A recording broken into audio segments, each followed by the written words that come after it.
ready.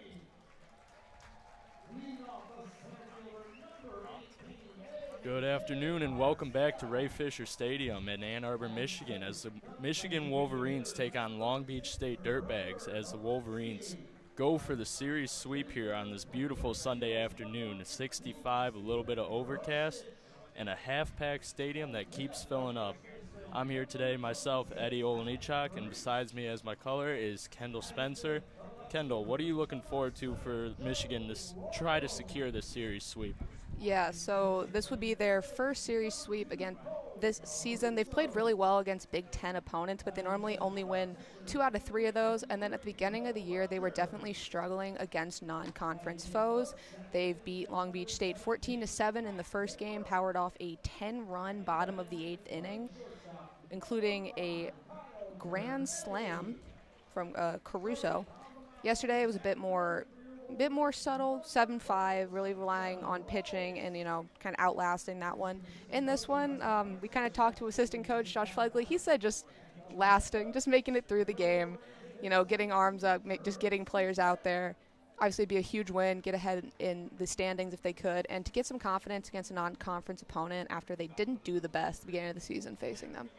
Yeah, I couldn't agree more, and I think Michigan's looking forward to this series sweep here. They've been playing solid all weekend, high-scoring games, a lot of offensive potential here for this team, and they're starting to come around. I know you mentioned the conversation we had with Coach earlier, and it sounds like pitching is starting to become a more routine thing for the Wolverines, and they just wanted to see something different this week. So let's get to these starting lineups here. For the Long Beach State Dirtbags, starting us off in the top of the first is Kyle Ashworth, Ty Borgano, Connor Sharpio, John Newman Jr., Armando Bursenio, Alex Champagne, Jack Hammond, Cole Sauter, and Nick Marinkos with starting pitcher Owen Geis. And for the Wolverines here, a little bit of a different look with Sachem Ramos. And we kind of talked about it earlier, is the Wolverines are looking to get a little momentum going into this late season push here. What can you kind of talk about his game? I know he has not the best stats, but also not a lot of innings under his belt with 12 innings pitched, a 9 ERA with only 5 strikeouts, but the Wolverines sounded pretty confident in his start today. Yeah, Sachem Ramos, not normally a starter for them, but like Coach mentioned, they're just trying to get arms through the weekend to finish this series and kind of just throwing things at the wall to see what sticks, hoping that the freshman will be able to give them a good start. Yeah, you mentioned not the best stats, but that's in 12 innings. Hoping he'll be able to kind of calm things down a little bit, maybe not give up so many hits. But, they've been getting really good pitching from Kurt Barr, starting normally in the first game of the weekend series. And by the third one, you're just trying to, get guys out there, and really it kind of becomes a slugfest. Yeah, couldn't agree more. And Wolverines, very powerful against a team that's pretty evenly matched, maybe not division-wise, but record-wise. Both teams are sitting at, or Wolverines are sitting at 22-21, while Long Beach State is sitting at 20-19-1. So pretty even matchups here throughout game 39 and through 41 of the season here for the Wolverines. And they're trying to make a push to the Big Tens, and I know I've overheard some chatter that we're looking better than expected preseason for the Big Ten tournament right now, and I think they can make a run. I don't know your opinions on that, Kendall, but give us the outlook, as I know the Big Ten has kind of been a lot of movement this year in comparison to past years. No, like you mentioned, the Wolverine, they're probably surprising to people. They've done a great job through conference play. Right now they're 4th, 10-5, only behind Illinois, Purdue, and Nebraska. They do a great job in those conference series. They're winning normally at least 2 out of 3. Haven't been able to sweep one yet, but that's really impressive from a conference where every team is pretty evenly matched. It's going to be interesting to see if they have a chance to pull away at any point. Games like series like these really matter for not necessarily conference standing, but for getting experience and getting better for the next one. Yeah, and that's what we can see through a couple of these defensive changes here. We talked with the coaches earlier, and Trevor Kalinsky getting the DH start as well, giving the nod to one of the older veterans on the team. So nice to see there. But Sacha Ramos warming up on the mound here, throwing to Will Rogers behind the plate. Go around the bases here. Garcia in center, Hirschich in right, Longo and left, which is a little bit of a change from the prior couple games here against Long Beach State. So love to see after basically a 2-up lead here, we're changing up a lot of the players here, getting some more experience. You mentioned the experience, and moving into this last stretch of the season, definitely important, especially with a lot of away games coming up on the road. But Michigan set to take off here in the next couple of minutes. Any last final thoughts before game time? Kind of mentioned them all, but these both have been pretty high octane affairs, really breaking away in the 8th inning. They had that 10-run 8th inning in the first game, and then they pulled ahead in the 8th inning last night. So really just looking to, not last night, yesterday afternoon. My bad. But really just looking to maybe get things started a bit earlier. I mean, obviously it's great that you're coming up clutch when it matters, but getting out ahead really early on in the game wouldn't hurt them. Yeah, and a little bit better than past seasons. At least they're scoring runs now, but we'd love to see some more action in these early innings. Keeps the fans in the seats and, keeps us as announcers a little more entertained throughout the entire game. Sachin Ramos steps up to the mound against Kyle Ashworth, right fielder for Long Beach State Dirtbags. First pitch time is going to be 1:02 p.m., 65 degrees, partly cloudy. Couldn't ask for much better conditions. Touch humid, though. Not enjoying it up in the hot booth up here, but here comes the first pitch. It's a ball.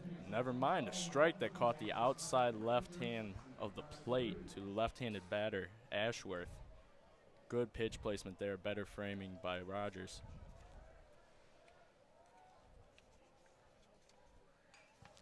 Foul ball straight back, count 0-2. Scoreboard a little confused up there, saying 1-1. I don't think they realized that first pitch got the corner there, but 0-2, way to get ahead in the count. Here's the third pitch. Touch outside over the right-handed batter's box. Ashworth is a junior from Santa Ana, California, transferred from Santa Ana College. Everyone on this team is from California. Hit right back up the middle and caught by the shortstop, Kyle Dernetti. Absolute rocket back at Sachin Ramos there, and handled it well to get out of the way and let his infielders make a play. Yeah, Ramos hasn't had too many strikeouts in his, relatively limited innings, but if he's just able to get balls, in play, let his defense take care of the rest, I mean, that's all you can ask for.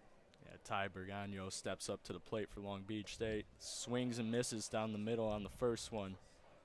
Impressive start. I know we're 4 or 5 pitches in, but I haven't seen this out of Sachin all year. And, just to have the confidence to step up here, a big nod from the team to start the day off for the Wolverines. Catches the outside corner, 0-2. Down in the count again, way, getting ahead in the count here and, throwing where he wants it.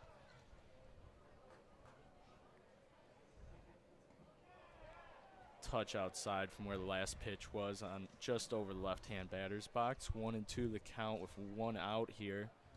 Wolverines playing pretty in position here, no shifting at all, and getting ready for this next pitch. Ball struck to the shortstop. Dernetti throws him out to first. 2 down. Very solid start for the Wolverines defensively, where they've had some struggles early on in the season. I know I called personally the Toledo game where it was back and forth very early on, and what a comeback in that game. But it's nice to see a defensive stop early on. Yeah, absolutely, especially when you have a pitcher just who doesn't have that much starting experience. Making sure you're really stepping up on defense can, really help the confidence. Stepping up to the plate, Connor Sharpio misses the first one low, 1-0 with 2 outs here. Connor Sharpio from Santa Rosa, California. We're 3 for 3 on Californians. Sounds about right for Long Beach State, and I wouldn't be mad about staying in some sunshine and not going over to a cold state either. Touch outside, count goes to 3-0. Try to throw a strike here, get back in the count here with 2 outs.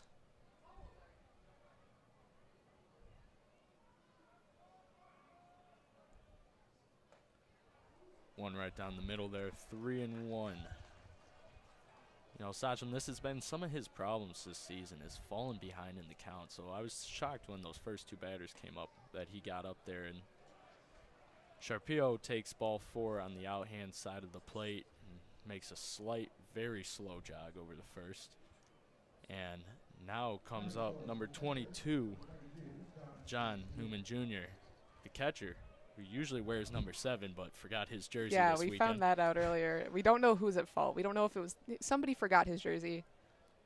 We were told him, but yeah, he's not wearing number 7, in case anybody was tracking that. Ball misses outside, 1-0 the count. Taking a pretty big lead over there, Sharpio on first, but not getting too many looks by Ramos.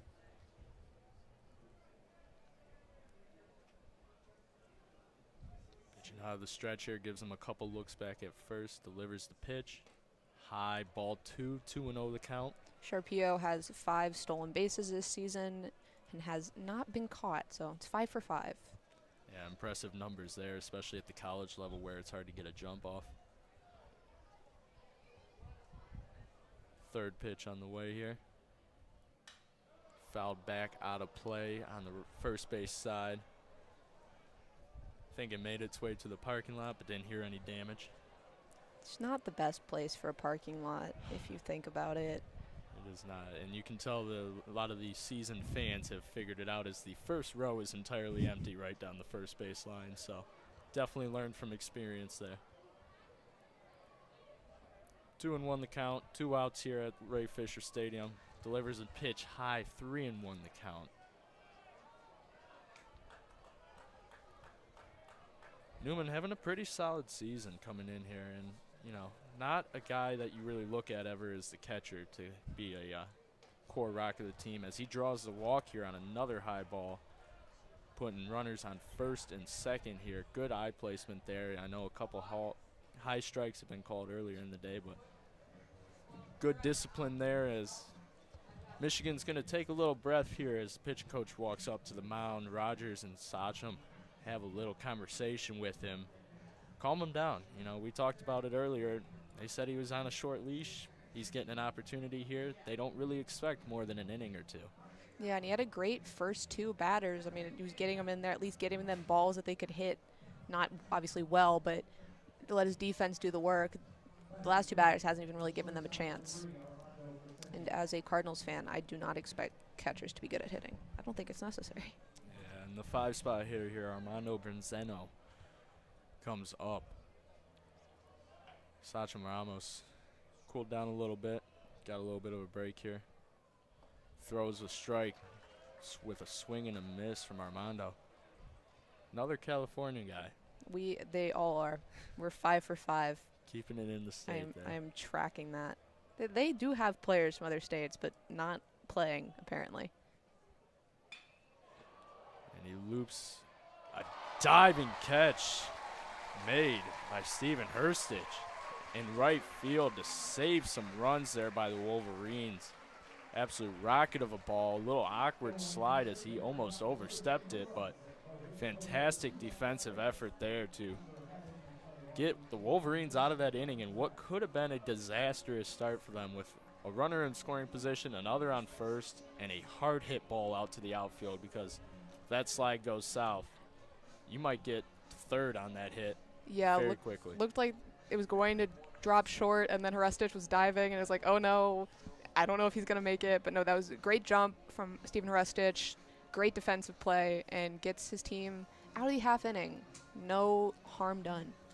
Yeah, and coming up for Long Beach State Dirtbags here, pitcher Owen Geis. You are never going to believe where this guy's from. I can take a lucky guess and would say California. You are correct. Yep. 2.66 ERA through 23.2 innings, which is very impressive for this team. And kind of odd getting the Sunday start, but I think they're trying to throw some power in there. 20 strikeouts on the year, which at the college level, these are impressive numbers. To get almost 24 innings out of you with a 2.66, that's definitely good for your stock here, and could be moving up very soon unless he's staying loyal to the team and becoming in this starting rotation. But can definitely see him as a big starter for this team, and I know. Yeah, and that's as a freshman. So. I know, as a freshman. I know he started a couple times looking at his record this year, but doesn't usually get the nod as a starter. More of a mid-tier guy here, but a lot of wins on the season and a lot of clutch plays by him. So the Wolverines definitely have a challenge today on the offensive side and have to get some balls in play here in order to get a little bit of momentum going. Definitely a good start by saving it there. It is Superhero Day at Ray Fisher Stadium. They were offering here. capes. Yeah. I did not get one, but I thought about it. Who's your favorite superhero? I've always been a Superman guy, but definitely with a lot of the new Marvel characters, could definitely go some different directions here, but they got to build up a little bit of rep first. How about yourself? Batman. Batman. Solid choice. Bale is my favorite Bruce Wayne, but I will admit that I think Robert Pattinson might be my favorite Batman now. It was good. I really liked the Batman. Yeah, not mad about any of those movies. All fun to watch. A.J. Garcia steps up to the plate for the Wolverines here against Geis. Takes a first pitch just outside and high, 1-0 the count. 90-mile-per-hour fastball there, up and away. Impressive numbers out of the freshman here. Takes an off-speed back-to-back at 82 miles per hour. Swing and a miss. 1-1 the count for Garcia. Having a solid year this year, but definitely, I think, a little disappointing in his production. Yeah, he stepped up because with all the injuries in center field, they were just throwing any guy out there to see who would, settle into it. And Garcia, came to the position the quickest. Yeah, holding a .273 batting average, but has definitely had a lot of opportunities. Ball hit high out to left field. Tracking is the left fielder for number 3, Connor Sharpio, and he comes underneath it to make the catch right at the border wall out in left field. But good, solid contact to start off the day for A.J. Garcia, bringing up Trevor Kalinske and getting the nod here at the DH. Kind of odd spot for the DH man to go, 2 spot, but see if it plays out for the Wolverines. Get a guy on base, maybe a powerful single. Heavy shift favoring the right side here by Long Beach State. Fouled one back, counts 0-1 with 1 out.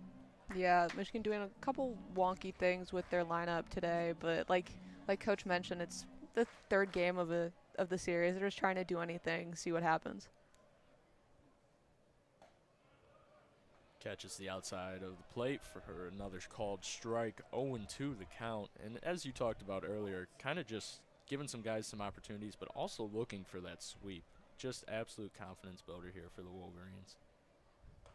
Swing and a miss there by Kalinske, and 3-pitch strikeout there. Not ideal in any means, but I'm sure he'll come back with a little bit of vengeance next time up. You can also see why Geis is getting this starting nod. That was, with those 20 strikeouts, and the 21st was very easy for him. Yeah, Steven Hurstich steps up to the plate. Takes the first one far outside over the left-hand batter's box. Michigan quick 2 outs there. And definitely not how they wanted to start off this contest. Good contact on the first one, and watching the 3rd was rough. Big ball driven out to left field. Looking up is the left fielder, and it's out and over. Steven Hurstich firing up the Wolverines here with the home run with 2 outs in the bottom of the 1st. Steven Hurstich's 10th home run of the season. I mean, he just got all of that one. That was a 90-mile-per-hour fastball there from Geis, and he was right on it. Yeah, you want to talk about momentum. That's one way to start it off. And this series has been a lot of home runs here as you see him go into the dugout, put on the Michigan football helmet as the celebration. But not something you see too often off of this pitcher for Long Beach State, and a rare run against him. Ball taken outside here by Colin Priest, and the Wolverines needed that. You mentioned it earlier. They start in the hole a lot early in these games, so to be up after this first, definitely something good towards their momentum, but also mental side of the game for them. Like you mentioned, a lot of home runs. It's been a lot warmer this weekend, and it's extremely muggy, so might be factoring into it a little bit. could help out a little bit. 2-0 the count. Fouls one back, 2-1 the count with 2 outs here. Got a lot of oohs and ahs from the crowd. I think someone got hit by that because I heard an O, like an O, like someone. I didn't do the tone correct, but it sounded like someone got injured. Hopefully not. Never ideal. Takes another one, low and away, 3-1 the count. Priest having a solid year here as a freshman, really filling in some spots in this Michigan team that needed help, and recruiting has definitely been a highlight with this young of a team. Another one fouled straight back. 3-2 full count here for Hurst with 2 outs. Priest, sorry. There wasn't a net. That would have hit us. Well, it would hit the window, but I'm still going to yelp if that happens. Always happy to go home with a souvenir here. Fought it off inside. Takes the walk over to first base. Wolverines getting deep into the lineup in the bottom of the first here, and definitely something that they've been mentioning for a while, and let's see how this kind of changed the lineup here. Could it affect going forward if this is the offensive production? I know we're working off of the 1 home run, but a lot of close balls and strikes, good eyes here. So that was Geis's 4th walk to 21 strikeouts. He does not give those up easily. So some great piece of hitting, taking really. Great at bat from Priest. Yeah, and one of the crowd favorites, Joe Longo, steps up to the plate. Watch the first one on the outside corner.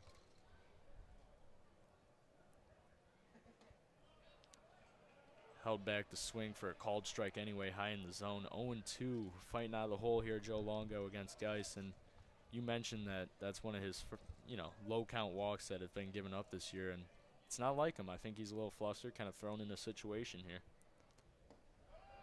Longo watches a ball sail outside, off-speed pitch at 81 miles an hour. Priest being careful over there at first, kind of just playing with the pitcher a little bit, but not known for sending it at all.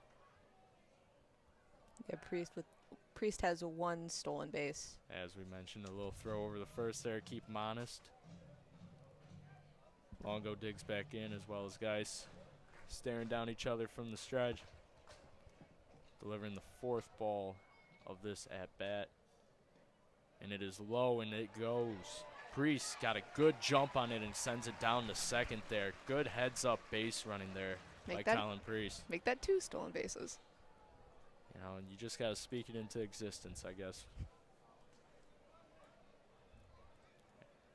2 outs, so, not too big of a play there, but now you got a man in scoring position, and see if Joe Longo could do something here and help out the Wolverines get a bigger lead. Fires one into right field. Short little pop fly and easily settled under there by the right fielder Kyle Ashworth. But can't be mad about the Wolverines' production there and threatening a couple times there and getting one on the board after the top of the first was threatening in the other way. So very impressive by the Wolverines there. Kendall, any major takeaways that you want to see throughout the game, changes, improvements, things that are going well? I've liked what we've seen on defense so far. Obviously, a bit of nerves there with Ramos, but it'll be interesting to see just how long they're going to keep him in. You mentioned on a really short leash, so trying to make this next inning start more like the first 2 at-bats rather than the second 2.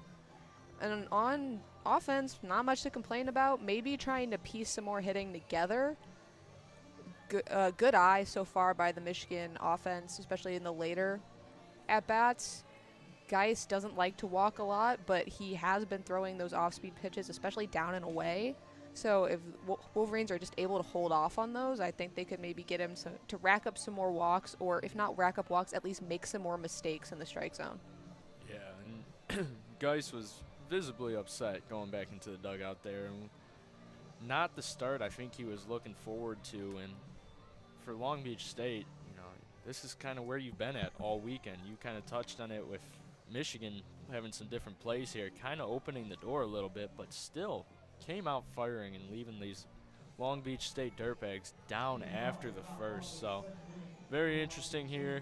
See what the play will be moving forward, see if they make any tweaks to their lineup or fielding arrangements. But Sacha Ramos back out on the mound for the Wolverines. Talked about the short leash. The coaches had to trust him. He got out of the top of the first. Let's see what he can do at the top of the second. Delivers the first pitch high to Alex Champagne of Long Beach State. He's from Colorado. There we go. First one. 2-0 the count. Another ball sailed outside. Am I reading that right? High School Arizona State? Yeah. Very interesting. That's not correct, but that's fine. Ball driven out to center field, safely kept under control by A.J. Garcia for the first out of the inning, and a good performance by the Wolverines there after a lot of center field troubles early on in the season. A.J. really kind of coming into his position here. Alex Champagne, also 5'8", and you can tell. Sorry. Hey, the short ones are always the quicker ones, so. Jack Hammond out for Long Beach State here. Another non-California guy. Oklahoma. Yep, and I would assume his school previous was Kansas because it says high school Kansas, so. 2-0 the count, 2 balls sailed high for Jack Hammond here. And Sacha Ramos struggling to find the zone once again, but throwing some solid pitches that are cutting the corners. Fired down the third base line. Should get a double out of this as it finds its way across the corner. Held up at second is Hammond, and just a solid hit ball down the third base line there for a routine double, it felt like. Yeah, that was Hammond's 5th double of the season, 26th hit. Yeah, really solid, just really squared that one up. Placed pretty perfectly. Just tough breaks. Yeah, and up comes Cole Santander, and just a large guy. Has been hitting the ball hard all weekend. Hasn't had too much production, but he's been throwing out some base hits here when Long Beach State needed, and dancing around is Hammond on second base. Definitely distracted Ramos on that first pitch, and it's 1-0 the count with 1 out here. Hammond with 10 stolen bases, but 4 times caught stealing. So he'll go, even if it's maybe not the best idea. Yeah, another ball sails high, 2-0 the count. Definitely getting in his head there. He's looking over at the dugout, and out comes Will Rogers to kind of calm him down a little bit. I don't think he's seen that type of action and dancing around at second from the stretch before, or not often, and take a couple words with him. Not really worried about burning some mound visits here and keeping your young guy kind of in check to enjoy this start, and you don't know when he's going to get the next start because he's kind of that midfield guy. So good play there by Rogers. Go out, settle your pitcher down after a couple of high balls thrown in a row. 2-0 the count, 1 out. Top of the second. Delivers a high strike there. Called strike, 2-1 the count. Wolverines favoring the left side of the field a little bit defensively. Like we said, Santander definitely a power hitter here. Maybe hitting in the 8th spot. Going to third. And caught stealing is Hammond. You had just talked about it. He's not afraid to send it, but he gets caught way too frequently. And for Long Beach State Dirtbags, that is devastating after getting a man taken out of scoring position. And I believe they are going to take a second look at this play, as the tag was there in time, but the placement may not have been.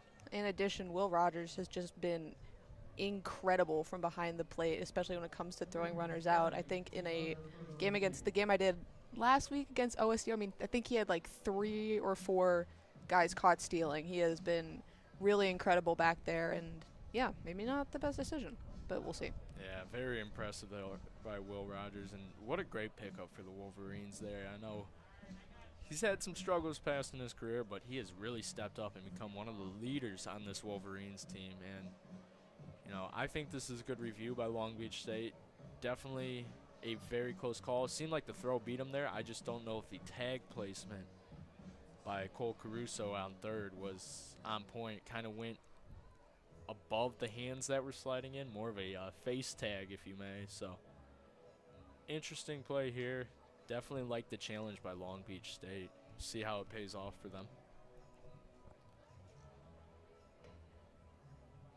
Ballpark filling up here. Nice day out. Like you mentioned earlier, very humid, but kind of shocked. You know, I get it, Sunday game, but I was not expecting this many people. And those promos have been working for the Wolverines this year, and a lot of cool ones. I know Bark in the Park coming up soon. I got a bucket hat last time I was here. Oh, that's great. Bucket hat. I know they gave away Friday of this series the striped overalls for game days. So a lot of specials coming out here, and they do a great job here at Ray Fisher of promotions and getting the seats kind of filled here, especially with a lot of the younger baseball crowd. Yeah, Michigan, just most of the non-rev sports do a really good job of getting families. There's always like 800 little kids running around. And the call was confirmed out at third, so the tag was in time even though it was a touch high. And good job by Caruso, but better job by Will Rogers behind the plate to recognize he was sending it to third and get him out. That's his 12th runner caught stealing this season. Good play. So 3-1 the count, 2 outs here. Ball inside will send a runner down the third. And the 8-spot hitter for Long Beach State trots down the first base on a 6-ball walk. Sacha Ramos stays on the mound, moves to the stretch. We'll take a couple looks over the first. As the next hitter, Nick Marincos, is up to the plate. Ball sails far outside over the left-hand batter's box for the right-handed hitter, Nick. San Jose, back to your regularly scheduled programming. There it is, and high school listed as They Cal Poly. Really need to get that. Oh, tried to send the bunt there. Very aggressive squeeze bunt. I get you're playing up on the bag at first, but still very aggressive there. And 1-1 the count, 2 outs. Not known for stealing over there on first, Santander. Swing and a miss, 1-2 the count, 2 outs, 90 mph. Right on the outside corner of the plate. Fantastic pitch placement there by Sacha Ramos.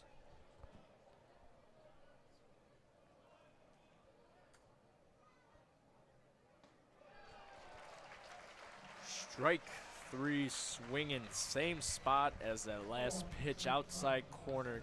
Fantastic work by the Wolverines and Sacha Ramos to get out of that top of the second. Kind of got lucky on the missed call, send to third there, I guess, and the tag out. But still guys on base, and a solid double hit that inning to get out of it. Yeah, he was taking advantage of the delay from the challenge to throw a couple pitches, and he was really nailing like the outside of the strike zone, getting back in the swing of things, and walked the guy immediately after, but then collected himself for that next batter and really came away with something good. Yeah, and we see Geis back on the mound for Long Beach warming up here, and see if he can pop back from last inning. ERA went up just a touch at 2.92. Not known for giving up as many, not so much mistakes, but uncalled for first inning actions, we could put it as. That was only his second home run of the season, given up. Yeah, very impressive freshman from Long Beach State, and not one known for giving up a lot of runs. So Michigan struck early in the first here, and now bottom of the second, see if they can fire right back and take a larger lead to try to go for the series sweep here at Ray Fisher Stadium in Ann Arbor, Michigan.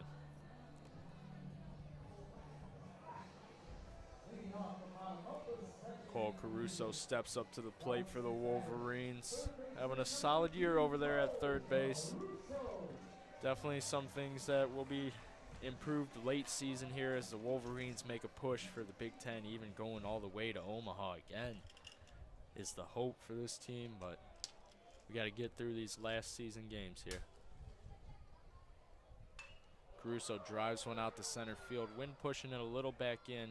Comfortably settled under it is Alex Champagne for the first out of the inning.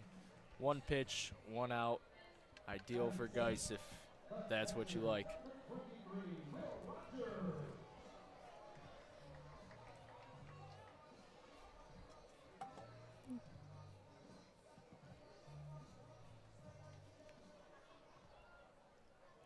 Rogers steps up to the plate. Back-to-back duo there on that tag out last inning. Watches a ball just called outside. 1-0 the count. I'm calling a lot of outside pitches on the left side, but not so much on the right. Good observation there. Call that one, though, so maybe I'm just lying. A little more inside than the last. 1-1 the count with 1 out. Seems to be a consistent strike zone, but not where you would think you would put it. Fouled back right over our heads in the press box into the parking lot. 2-1, 1-2 the count with 1 out. Solid contact there to foul that one off. Kind of inside part of the plate, get the hands around. Roger digs in for the 4th pitch of the at-bat. Swinging drop, 3rd strike, runs over the first, easy out there by the catcher. John Newman Jr. makes the easy throw back in his misplaced jersey, number 22. Especially when you're going, like, you're not just playing up the coast or down the coast. You flew to Michigan. Yeah, you flew and no one across. was like, let me double check. Yep. Make sure we've got everything. Of all things, jersey is not one you would expect to misplace. Mac Timbrook steps up to the plate for the Wolverines. Watches the first pitch sail outside over the right-hand batter's box.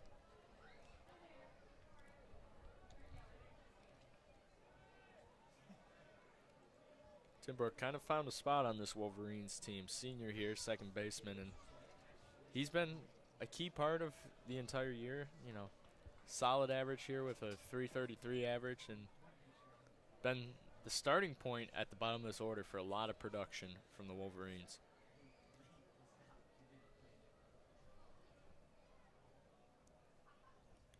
Geis in the windup here, delivers the pitch. Driven in the gap to left center field. Diving catch, not made. Touched the glove and rolled out when he hit the ground. And Timbrook standing on second safely with a celebration from the dugout. Yeah, Sharpio covered a lot of ground coming over to get that. Looked like he had it, but he hit the ground, and then about a split second later, it just kind of slowly trickles out of his glove. Yeah, very solid effort there to try to make a play, but just a little out of the reach there. And Kyle Dernetti, another senior, the shortstop, one of the highlights of this team, comes up to the plate with a man on second in scoring position. Guys to the windup. Throws ball outside. No called strike there, luckily. 2 outs here for the Wolverines. Man on second. Kyle Dernetti up to bat. 1-0 the count.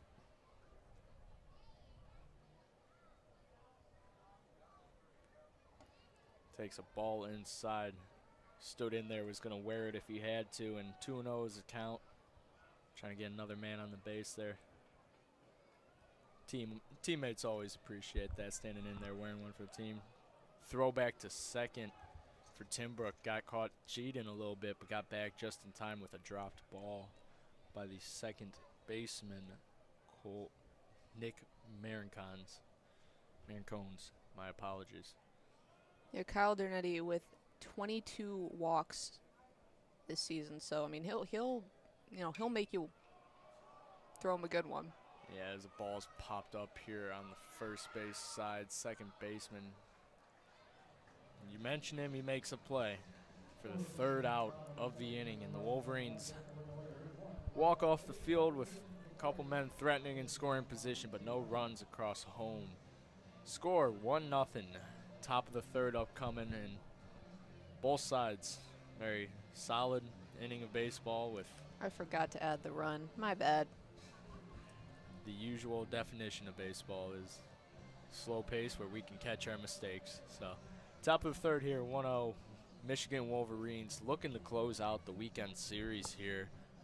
Sachem Ramos comes back out to the mound. We talked about that short leash, and it is the 3rd, and he is standing proudly out there. And no reason to take him off with a low pitch count right now of 35 and no earned runs, which is amazing. And his ERA has already dropped to 7.71 off of 9 when he started. So very impressive there. Definitely padding some stats here. And The Wolverines are ecstatic about that. Yeah, he's gotten into some shaky spots, but he's done a great job of getting himself back out of them. So at this point, keep him in. He's pitching pretty well, but also it's building his confidence every time, he might get in trouble, but is able to fix it. Yeah, and Wolverines' defense has always been a conversation for them.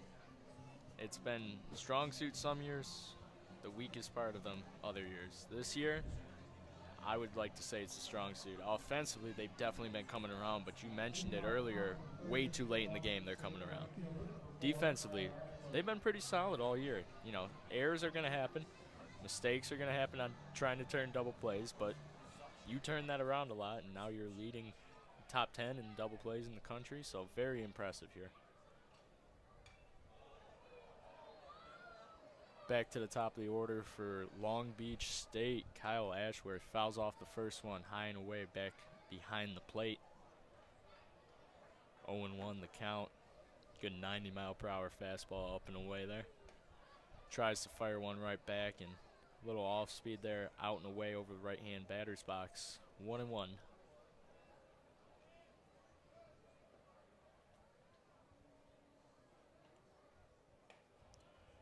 Same placement there, and count falls to 2-1. Got ahead early and now falling a little bit behind, and just kind of trailing off when delivering the pitch and then sailing outside.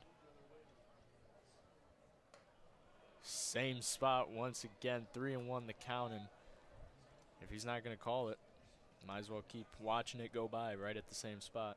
Ashworth also has 30 walks and leads Long Beach State in walks, so hard to get that guy to swing. Sailed a fourth straight pitch outside over the right-hand batter's box for a walk to Kyle Ashworth. No one out. Man standing on first. Getting a little chat at the mound here. Might be time for Sachin Ramos to be called off. And they're going to the dugout here. Or to the bullpen. My apologies. Looking at the wrong spot. Looks like number 27 for the Wolverines. I'll double check the number, but solid pitching outing there by Sachin Ramos. No earned runs. 2.1 innings pitched. And no complaints from the Wolverines there. Take them out when there's the first sign of trouble, but not a problem at all there, and the Wolverines are happy to build the confidence of one of their young guys and hopefully keep them around for a couple years to come. And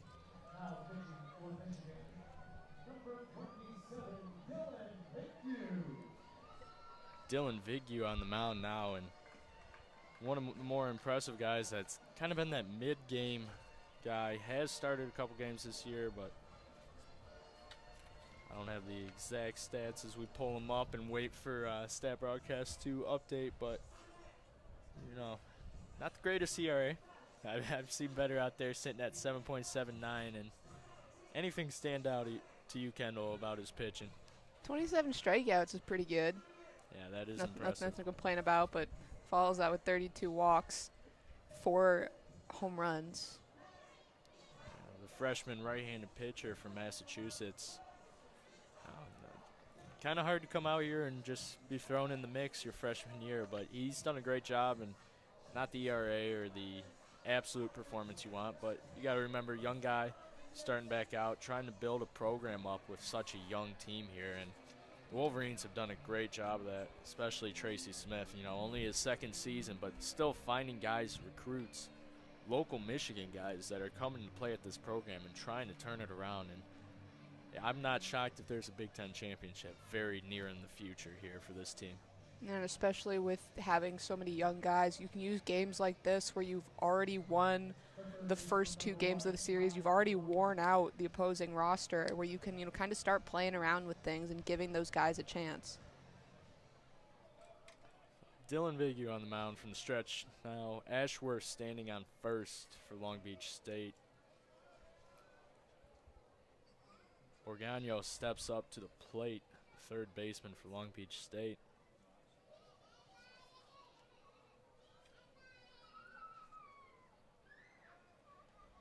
And I gotta say, one part that has stood out is Long Beach State's base running.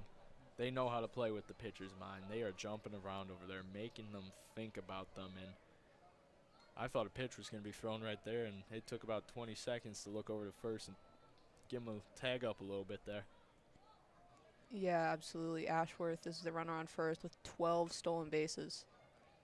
Chopper fouled just along the third base side, and they ran it out there, get the blood pumping a little bit, but good play by Caruso on the short chopper there. Get the rep.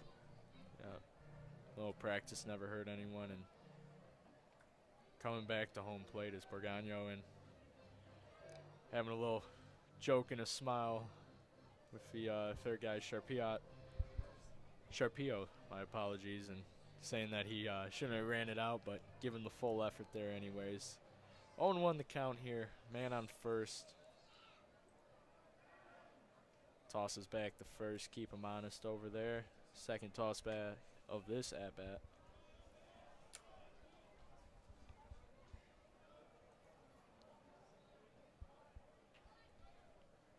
Throws back once more. A lot smaller of a jump, so definitely playing with him as well.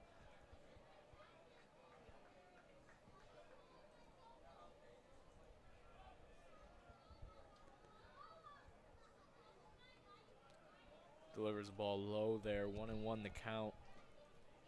Well, Rogers definitely, showing off the arm in this game, though, so obviously want to keep the runner at bay, but not going to be too afraid to let him fly. No, and one falls in there. Nice off-speed pitch that found the plate for a called strike. 1-2 the count here.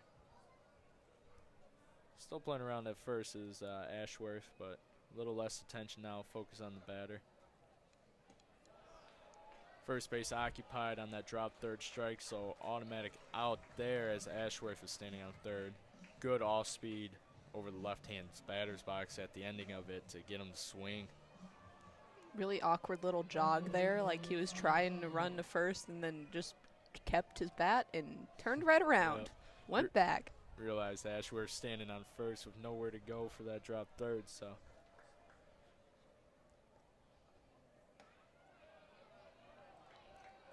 Sharpio comes up to the plate.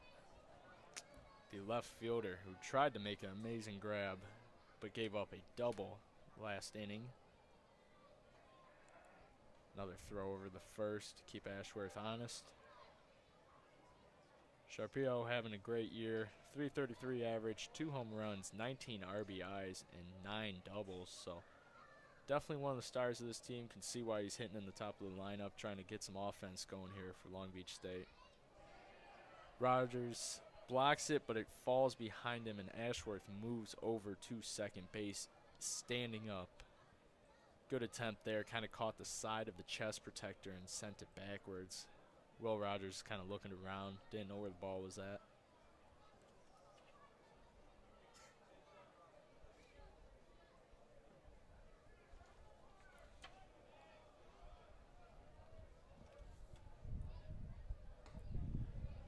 Another ball thrown outside over the left-hand batter's box. 2-1 the count, 1 out. Ashworth for Long Beach State standing on second, dancing around, trying to get in the pitcher's head here.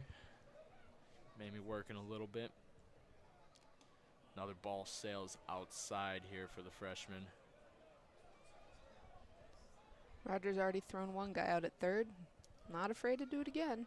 Yeah, proving he has no fear of throwing guys out here, and that's been the core of this team. I think he wanted to throw him out at second, but just couldn't find the baseball a couple pitches ago. Finds the strike zone there to make it 3-2, my apologies, with 1 out.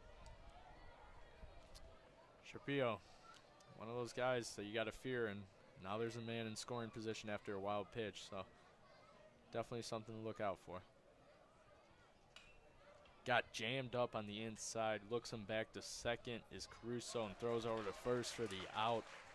Fantastic baseball play there by the Wolverines, and way to watch him back to second all the way just to get the out over at first.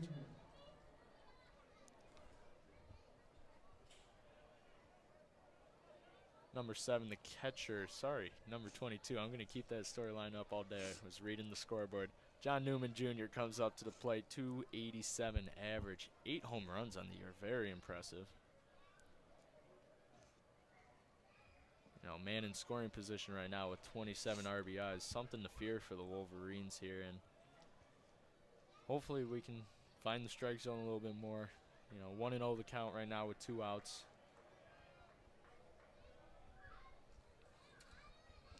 Swing and a miss there. Big cut at it on the inside part of the plate. 1-1 the count. Newman extremely consistent in these positions. 263 with runners on, 262 with runners in scoring position, and 260 with 2 outs.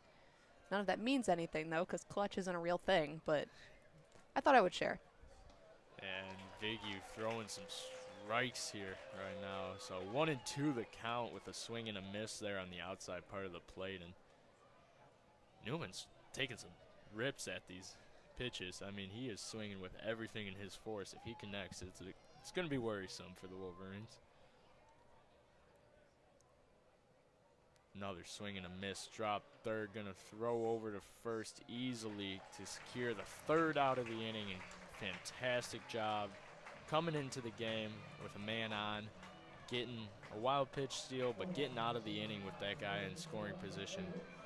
Yeah, Wolverines have done a really good job, and this is something that'll really start playing into it, you know, when they get to those big moments, is not kind of falling apart when they get into stressful situations. You have to bring in a new pitcher.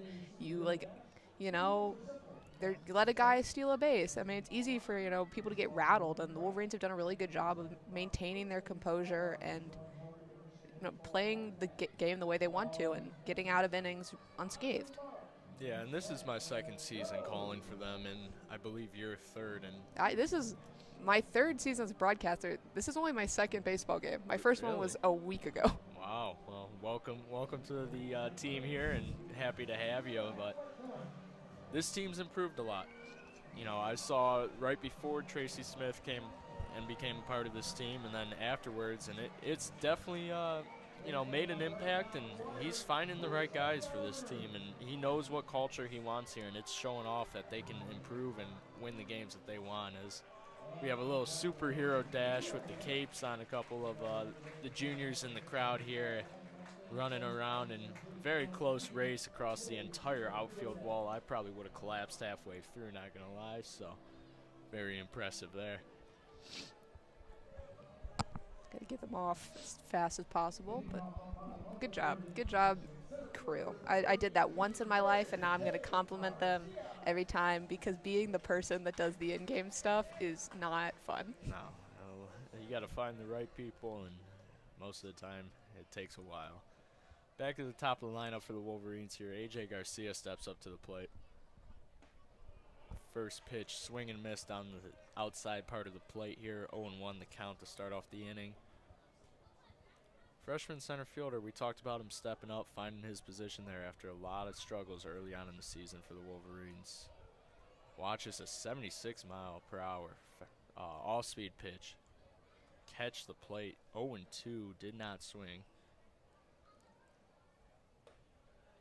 Ball high there, 1-2. A little quick pitch there from Geis, so trying to change up the momentum here, see if it changes his rhythm a little bit.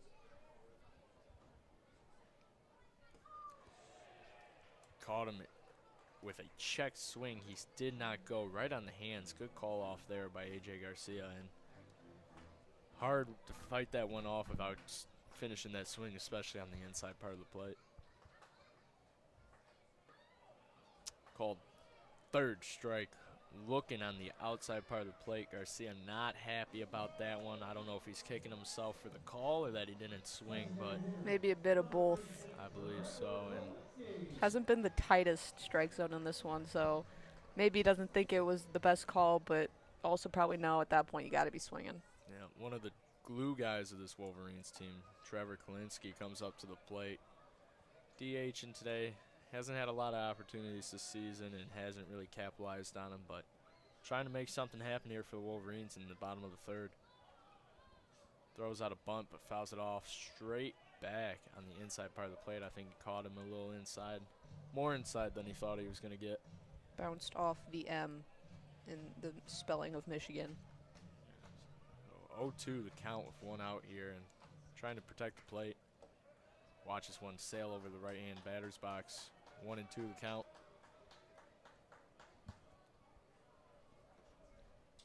Guy seems to settle in a little bit, and after that rocky first inning, asking for an appeal on what looked like a quarter of a swing, so a little ambitious there from the catcher. 2-2 the count. Another ball sailed outside, almost caught the corner at the last second. Full count here. Good job by Kalinsky to drive that back up to the full count.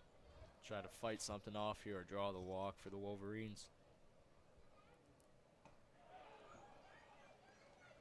And he swings and a miss. Second strikeout of the afternoon for Kalinsky. Yeah, right there. Seemed from our vantage point, right down the middle. Yeah, that's a hard one to, when it's a 3-2 count. You know, as a pitcher, you want to just throw a strike, and that was hard. Fastball right down the middle.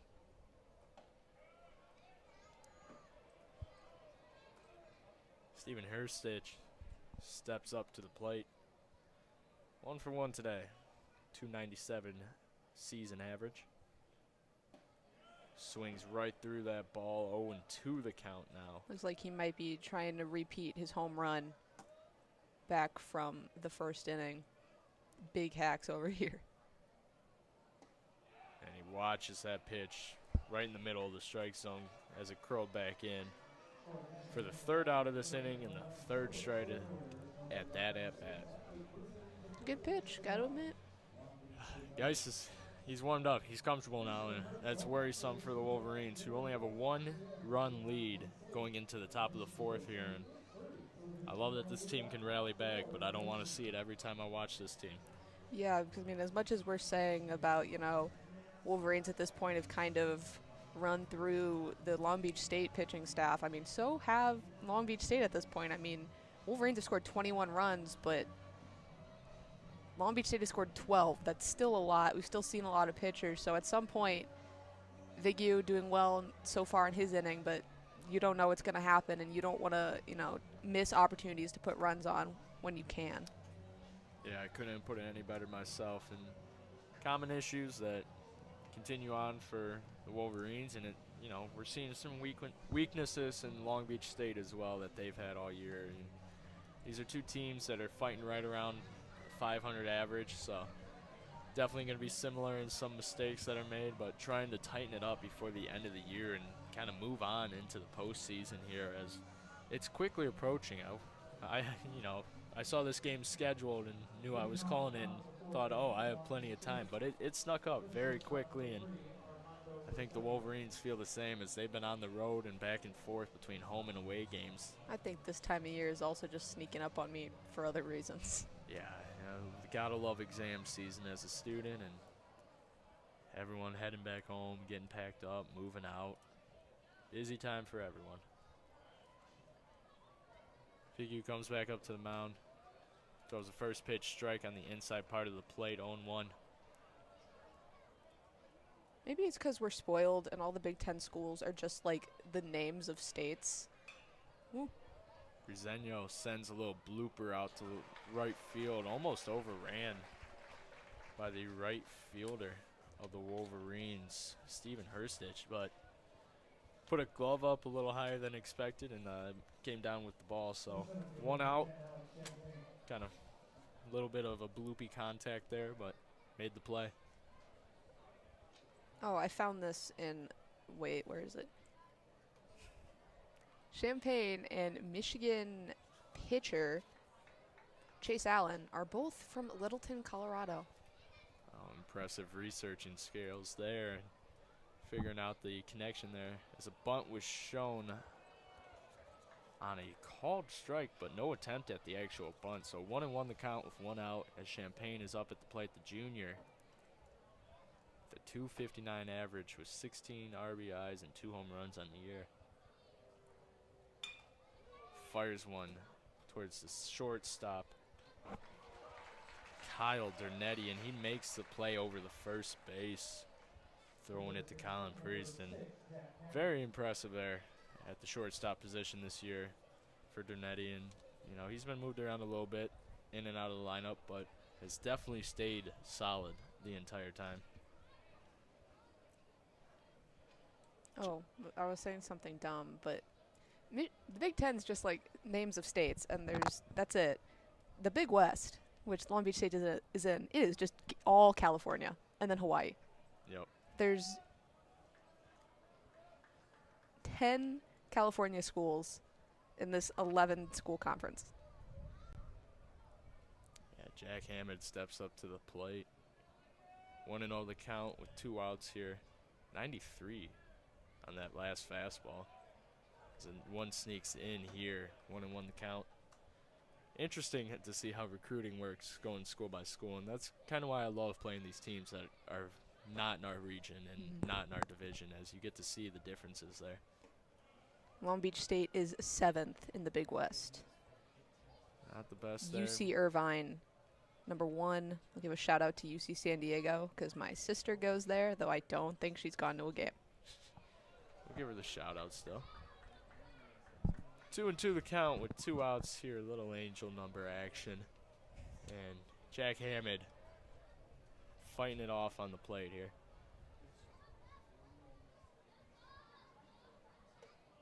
Ball sails high, 3-2, full count with 2 outs, nobody on. I'm just impressed that you know what angel numbers are. You get told things when you get a girlfriend. And he takes ball 4 on the outside part of the plate. So walk there, 2 outs, man on first, Jack Hammond, as Santander walks up to the plate with a 209 average, 26 RBIs and 3 home runs in the year. Yeah, I didn't know what angel numbers were until about 3 months ago, but That's fair. I only know. I don't know why I know. I'm just very online, I'm guessing. first ball is in there for a strike. 0-1 the count, 2 outs. Good off-speed pitch there at 84 miles an hour that started at the body of Santander and came back into the plate. Throwing back over at Hammond. You know, we talked about his stealing earlier. He gave us a little bit of display, keeping him honest over there with 2 outs at first. Huge leadoff, might have got him all. Tag was late over there.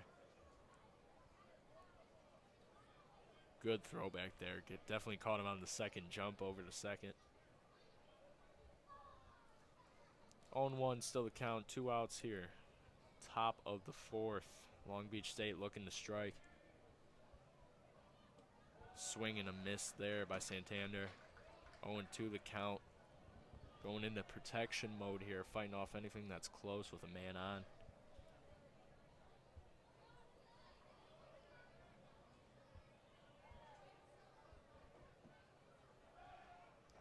Big U throws back over the first. Keeping him honest, a little bit of smaller jump. Definitely working to what he wants to do over there.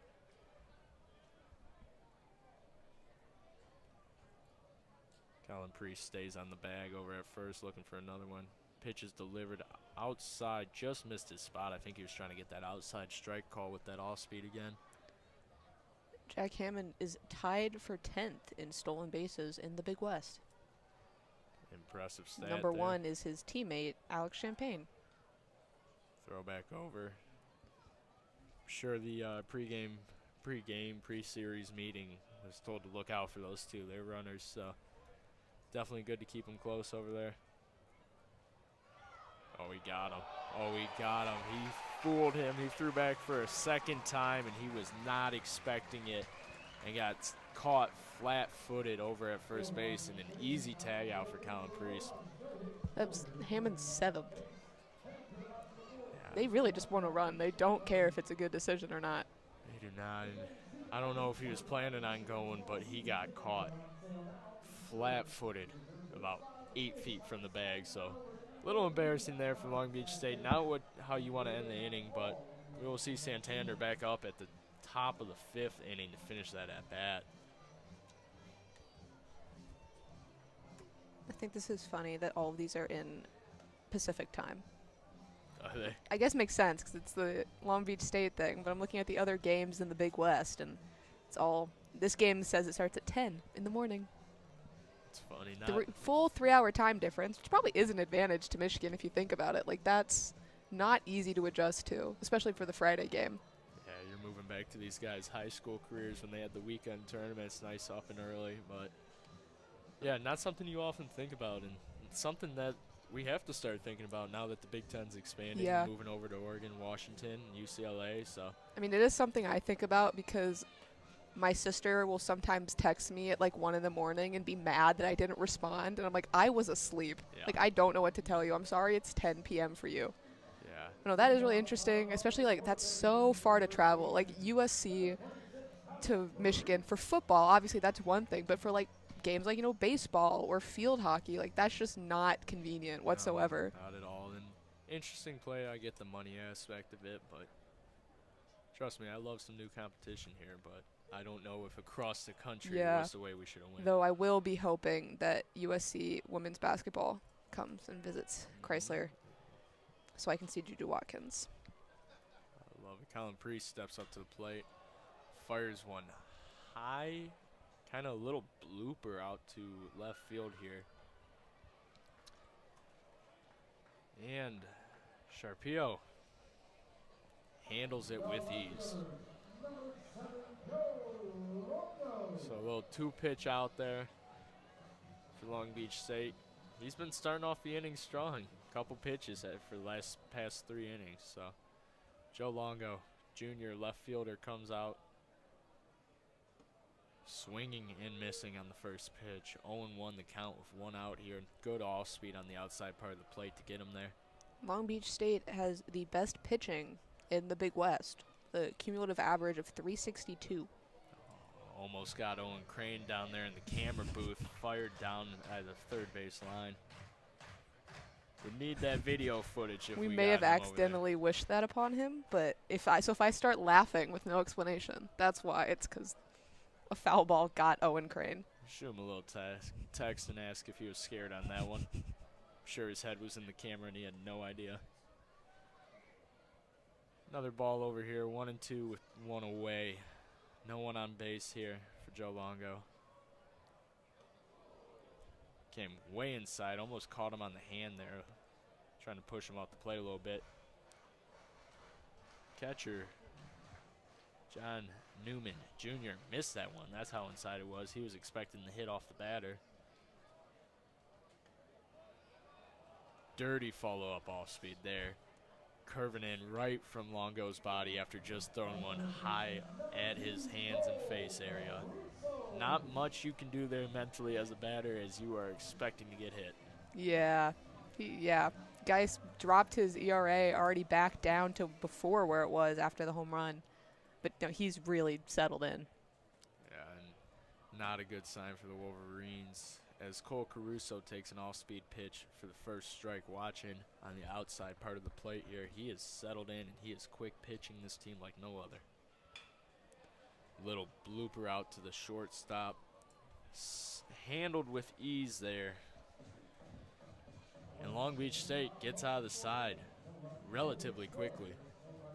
And not a good sign for the Wolverines when probably one of the better starters and pitchers on Long Beach State has found their rhythm. And I know Michigan is not a team that likes quick pitching. So. Looks like we might have gotten stuck with the most boring game of the weekend. Yep. It seems to be a common trend when I call a baseball game is they don't enjoy high-scoring games with a lot of scoring calls. Everybody thinks, I feel like everyone that broadcasts probably thinks they've cursed at least one team. Like for me, it was Michigan hockey. There was a period where I was just genuinely convinced they couldn't win games that I broadcasted. Yeah, I can't go and watch the Red Wings as much as I love the Red Wings. I am on a 5-game losing streak when I go to watch them. So I will happily sit at home and watch them win a lot, which would have been awful if they made the playoffs because I would have went to that game and probably cursed them. But can't miss that game.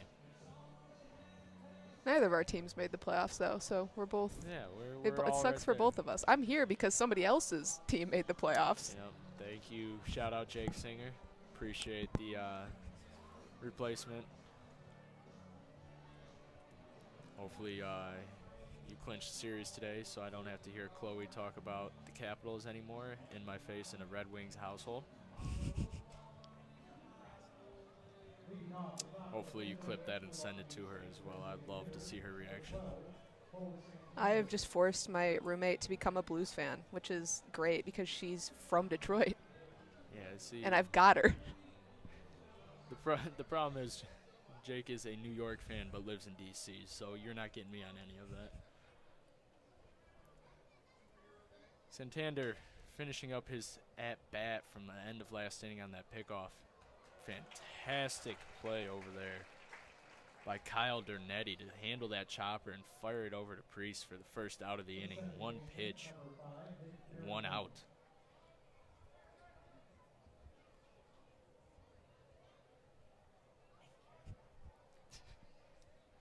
Owen Crane was a little scared over there on that foul ball, but said it missed him. First pitch strike here by Vigu, and he's slowly working that ERA down and trying to just get some more reps under here. Good strikeout count, which has definitely helped his credibility. And there we go for 0-2. Nice off-speed that finds the center of the plate there. Yeah, this late into a weekend series, you just want to eat innings as easily as you possibly can, and Vigu doing a pretty good job so far. Yeah, and keeping the pitch count down as well. Ooh, 3 straight strikes, swinging off-speed there. I didn't even have time to announce who was at bat. That's how quick that strikeout was. Nick Marincons with the 3-pitch strikeout there. So 2 away here. Top of the 5th for the Wolverines.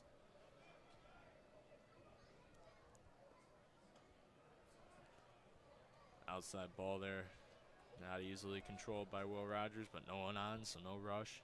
Nick Marincons might be the example of me complaining earlier that we're not getting detailed enough with our pronunciation guides. I don't know what you're saying. Yeah, I would love to see pronunciation guides that go. I want one for every player. They do it for every player. Baseball does a great job here for the Wolverines, and they have the online players saying their names in a Google Drive, so definitely helpful when it comes to broadcasting, but hockey may be the worst.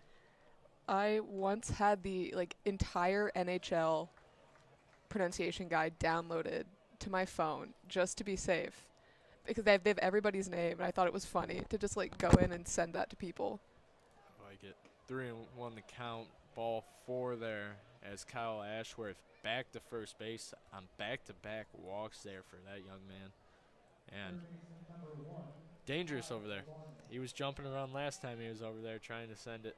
Ashworth is tied for 6th in the Big West with stolen bases. So that's 4 guys on this team that are in the top 10. As Ashworth is tied for 6th, Champagne is 1st, Jack Hammond is tied for 10th, and John Newman Jr., who forgot his jersey, is 2nd. Got to give him another little shout out there. I hope a parent is listening to this or something. I want somebody to get this back to him. So he needs to be held accountable for missing that jersey. We want answers. Yeah. Ty Bergano up to the bat. Sends one.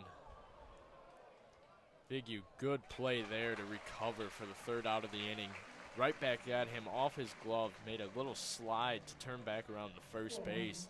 Get that 3rd out. Way to keep his composure nice and calm over there. Fantastic inning by the Wolverines. Pitch count went up 15 to 20 pitches.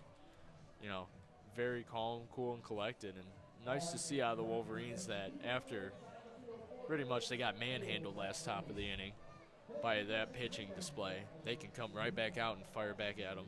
Yeah, really great job by Vigu, who's come in and just been an absolute rock star. I mean, since he first entered the game, that was probably, really the best example of what he can do. He completely settled in and had a great half inning. Yeah, and the Wolverines looking to not repeat that, as that was a little embarrassing to 3 up, 3 down. Nothing you ever want to see in baseball. Is a little distracted over here by the potato sack race that is very impressive. Oh, he fell down. I was going to say there had been no falling yet. And he fell once more. That one's just demoralizing. Yeah, huge lead here. Have you ever done a game like that at a baseball game? The middle school field days. Gotcha. I worked in promotions for like a college wood bat team, and I was in charge of those. And I never got to do any of the fun ones, but I did have to get pied 3 times. One of them was by a former Blues player, though, so that was kind of funny. Oh, hey, there's worse things that happen as a Blues fan. Like Connor Bedard? Is that what you're saying? Because, yeah, pretty upset about that one. Well, you know, can't win them all. Can't win many. Will Rogers steps up to the plate, junior catcher. 0 for 1 today. Can win about the same amount as the Red Wings. Well, you know, he had a chance. Well, so did you guys, I guess. A lot of hate here. First appearance was a strikeout as he sends one over to shortstop right now.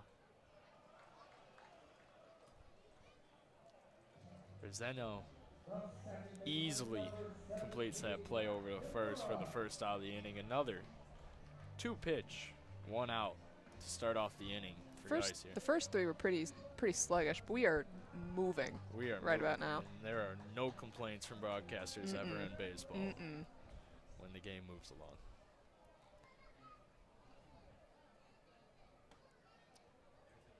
Mac Timbrook takes a first pitch ball high and outside. One of the worst broadcasts, not like quality-wise, but like experience-wise, was last year, the Hawaii football game. Oh, was that the rain? The rain delay. Yeah. There was like a thunderstorm. It didn't start till like an hour and a half later, and I was on the second half. And, I mean, I was trying to come up with like coherent things to say about fourth stringers at like 1 in the morning, and it was just not good. I was finding a golf course that had turned into a slip and slide that night. But fun times there. Timbrook's first appearance was the double down the third base line, and trying to repeat here.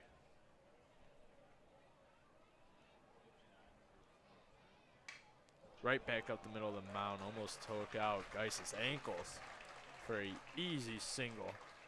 Hard hit ball right back up the middle. And Grace has done a pretty good job of keeping guys from being able to, see enough to pull something like that together. Hopefully the Wolverines can try and string some hitting together, get another run on the board. Because with the way Grice is going, he's not making those mistakes. No, and here's a guy to do it is Kyle Dernetti, the shortstop senior for the Wolverines. Keeping him honest over there for Timbrook. Guys hasn't pitched out of the stretch a lot. Not a lot of men on base. I mean, that was only the 3rd hit for the Wolverines. Long Beach State only has 1 hit, so not a lot of offensive power. I don't believe that was a planned send and swing there, but Dernetti swung at the pitch as Timbrook was sent to second, but he makes the slow jog back to first. Timbrook, 7 stolen bases, caught stealing twice. I think a little bit of a missed signage there from either the hitter or the runner there.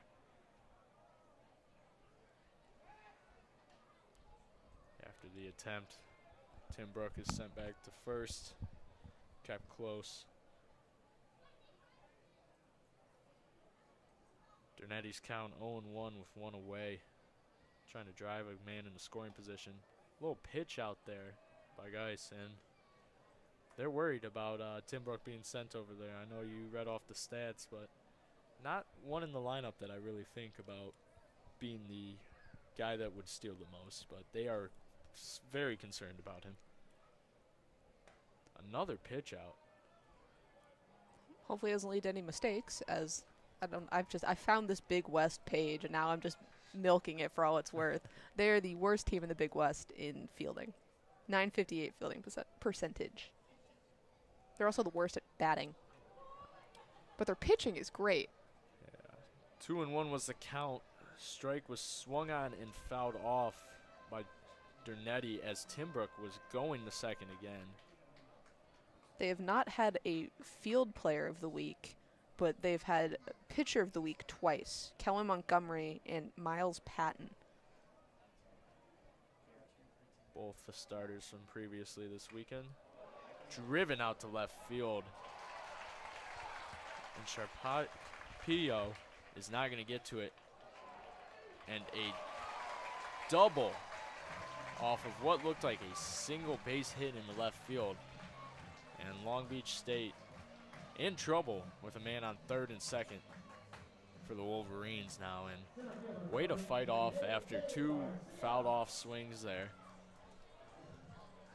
It was a great job by the Wolverines, and definitely by Dernetti to, you know, read some coaches there, send them around two bases there. You definitely had the time.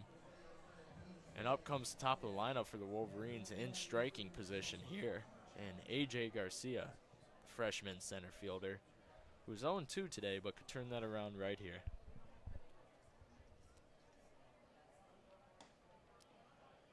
Geis throws one on the outside corner of the plate that catches 0-1.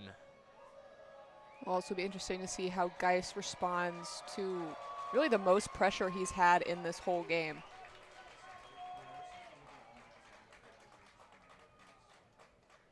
And he's really slowed things down. Yeah, completely different from what he was going for when it was working. There we go. Oh, wow, a throw over the third, over the head of the third baseman. And apologize for the baseball instincts of yelling go there,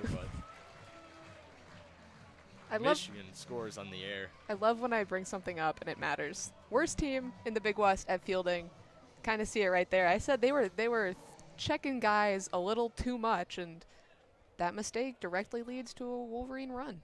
Yeah, John. And I'm going to remember it. And I'm going to remember it this time. Yeah, a little bit of a pitch out there as they saw they were gaining some space, and Newman just sailed it over the head of the third baseman there.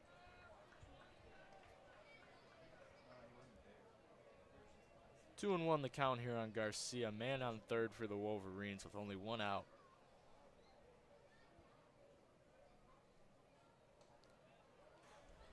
Up and in, but a called ball.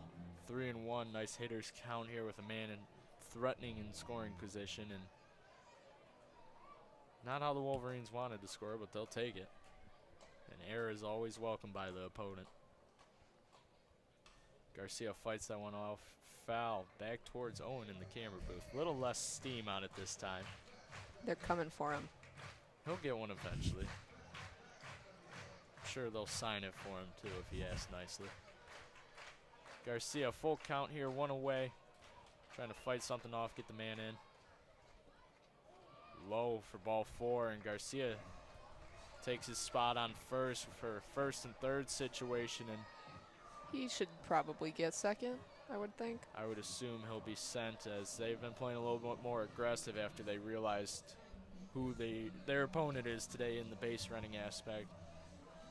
Kind of shocked to not see a little bit of a chat at the pitcher's mound here to calm him down a little bit, but this is trusting your starter and trust.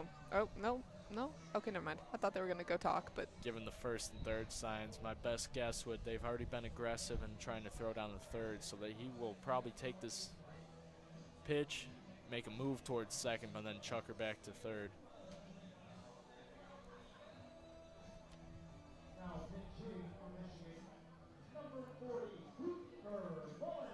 Freshman Cooper Mullins coming in to pinch hit in this situation. It'd be interesting to see. I saw it in the Toledo game a while back if he's going to squeeze one. Now they're going to take a mound visit. Yeah, they actually took two mound visits as the umpire signaled the catcher when he gave the signals. And Geis is coming out of the game here. Interesting to see who comes in. But I think that for him to visit him on the mound, he had to take him out of the game, which was unfortunate. Trying to get the number off of the replacement pitcher here. It's just not going to turn around at all. But still, very solid outing. You can't even be mad at that. 2 earned runs. Yes, I guess 2 earned runs, even though there was the error. 4 hits given up. I wouldn't be mad about it if I'm Long Beach State. That's a lot of things that you can work with here. And Nick Williams. I think that is who that is. I heard somebody say 20. Yeah, Nick Williams will be up on the mound for Long Beach State Dirtbags here.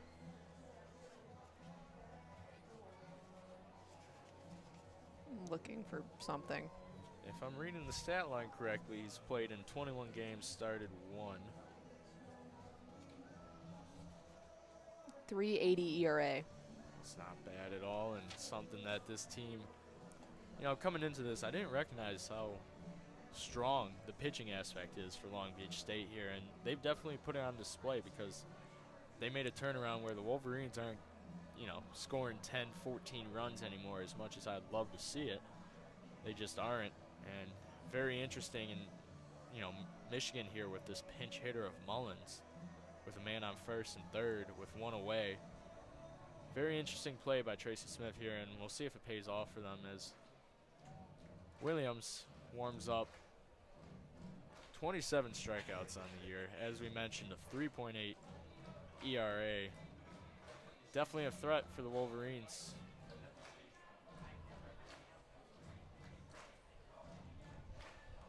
Strong left-hander. Seems to throw favor that outside corner, which is what the Wolverines have been loving to see because it's a hit or miss call. Wolverines pretty split, but lean just one more being a righty lineup, 5 and 4. Mullins stepping into the left-handed box now, lefty on lefty matchup. I think that was another reason for the switch after they saw the pinch hit. Not one you want to see too often as it's a lot more difficult, but we'll see what the play is here if they send Garcia on first to second on this first pitch. Williams from the stretch. As I said, Mullins bunted. He is in there. Dernetti with a fantastic slide as the catcher for LBS got a little stuck up on himself there, waiting for the flip from Williams, and called safe at the plate. So another run added onto the board for the Wolverines here on a very bold squeeze bunt. As I had stated earlier, that's when he was brought in for Toledo in that extra innings long game earlier in the season. It was a great slide, though. I mean, got up and over, kind of saw what was happening and really took advantage of it. And just another unfortunate fielding mistake for Long Beach. Now Herstich sends one into center field, but scores 1 run, I believe. Yeah, but Mullins gets tossed at third, trying to stretch an extra base out of that when he could have stayed at second. Not completely mad about the play. You've been tacking on boards. And I'm remembering these. I've added them to the score, so. There we go. You got the score bug or the old-fashioned click and change? I have the score bug. Sounds good. I finally got it to work. It did not work for 2 years. I've got it now. Yeah, I cannot figure out how to make that work, so we are in manual mode every time we broadcast. Got to like drag and drop it from the files. Oh, I've tried.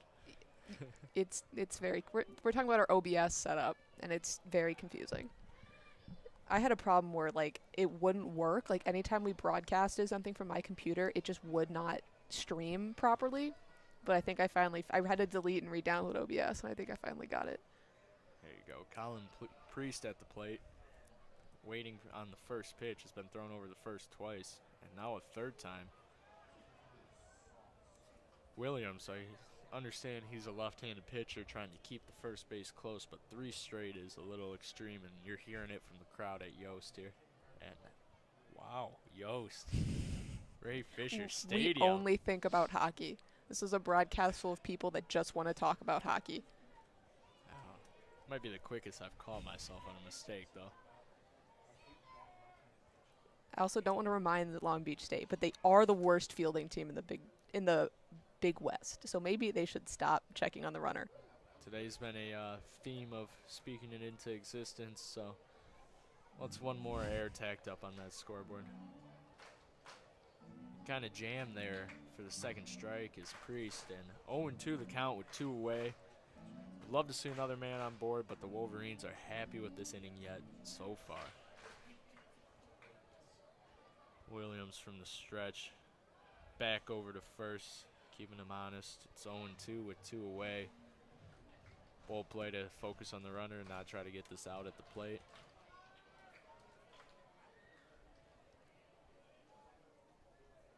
Williams settles in and delivers. Swung on, strike 3, high and inside. Tried to fight it off to protect, but could not. And Priest strikes out to end the inning for Williams. Not the most ideal for him to come in there, and I don't know, probably not his earned run, at least one of them. I mean, they were trying to get the lefty-lefty matchup like you mentioned, but doesn't matter. Maybe they didn't know that that's what they were going to come do with Mullins. They weren't watching the Toledo game. They weren't aware, but it felt like taking out Geis when he was having a great game and bringing in Williams, who, you know, I mean, didn't do anything that poorly. It's just that they didn't really – the mistake seems like it still would have happened. Yeah. Big U still out there for the Wolverines. ERA's dropped to 7.17. Pitch count right now sitting at 39, so not doing too poorly on that. 30 strikeouts on the season, very impressive numbers, and a lot to see out of this kid, and we got plenty of time with him. So Wolverines up 4-0, top of the 6th inning. We've been here for about an hour and a half. We're already more than halfway through, so I guess I can't complain too much. Never complain about that. The only other thing I have to do is go home and study, so I'd rather stay at the baseball stadium. Me as well, because I keep giving up too early to go watch movies. Yeah. There's a lot of peer pressure of it's the last weekend. I have to see everyone before they leave, so. Got plenty of studying done yesterday, though, which was nice.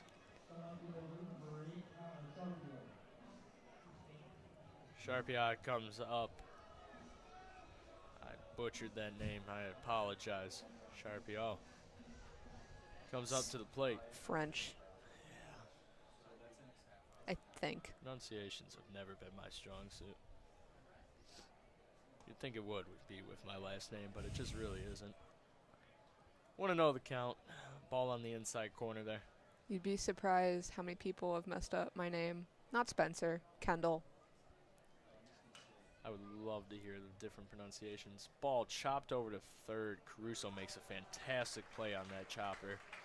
Throws him out over at first to Priest. First out away. And we'll do the little Long Beach State here. We get 2 pitches and 1 out. Kendall is how people mess Kendall up. I've gotten the spellings of my name, like when we were in elementary school and you'd give out like the Valentine's cards. Yep. Awful. I think maybe 2 out of like 20 would get it right. And I'm like, it's really not that difficult. Yeah. First one's in the dirt for a ball to John Newman Jr., the catcher, newly number 22. Big U on the mound. 41 pitches. He's been throwing some decent off speeds. It's sitting around 83 to 84 miles per hour. That was a fastball in for a strike there, but very impressed with his outing as of far, and I don't really see him changing it up anytime soon. Ball low there, 2-1 the count, 1 away.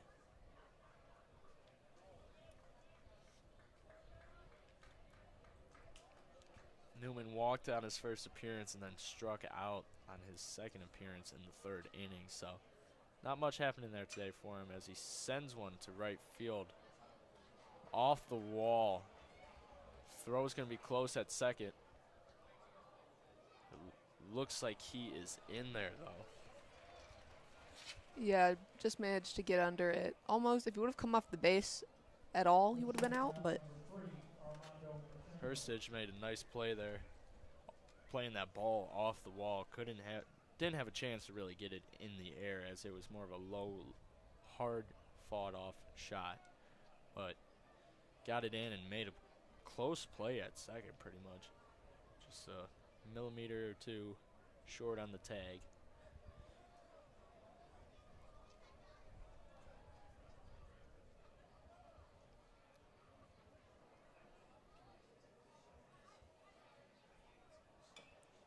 ooh. First one fouled off for Armando Brazeno. don't like the pronunciation that is in the book, as it has been seen 2 times differently in there. 0 for 2 today. 304 average, 2 home runs, 18 RBIs on the year. Definitely could be a problem. Middle of the lineup guy as he fires one over the shortstop Dirtbag's head as they send him home, but it is going to be cut off by Caruso, the third baseman. So Long Beach State gets on the board here with a single over the head of shortstop of the Wolverines, Dirtbag, after 2 back-to-back hits here. Very solid offensive plays. Can't even be mad. No mistakes by Michigan. That's just the game. Yeah, nothing like, I don't know how maybe Michigan earned their runs, but yeah, just good hitting. Unfortunate. Yeah, it's nice to see that they tacked on 3 in the bottom of the last inning, because otherwise this would be a tied game. Champagne coming up to the plate now. Junior center fielder for Long Beach State. 257 average, 0 for 2 today. We'll throw over to first to keep him honest.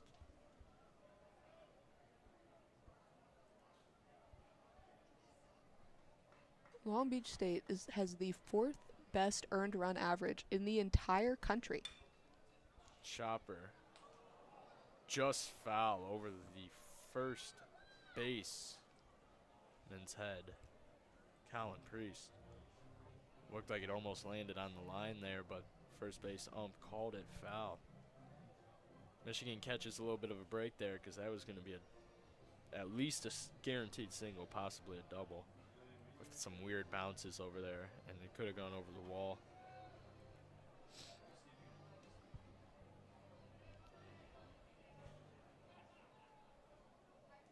Champagne, more of a glue guy for this Long Beach State team. You know, more of a singles, focused on the defensive side of the ball game, but still a threat no matter what. Figgy, a little bit of a pitch out there. Ball on the outside part of the plate. 1-1 the count with 1 away. Armando standing on first. Threatening a little bit. Hasn't gotten too much attention of Iggy. 1 stolen base attempt, and he was caught for Senio. Sounds about right. Team that loves to run, and Michigan's trying to match it today. There's a lot of stolen bases on both sides.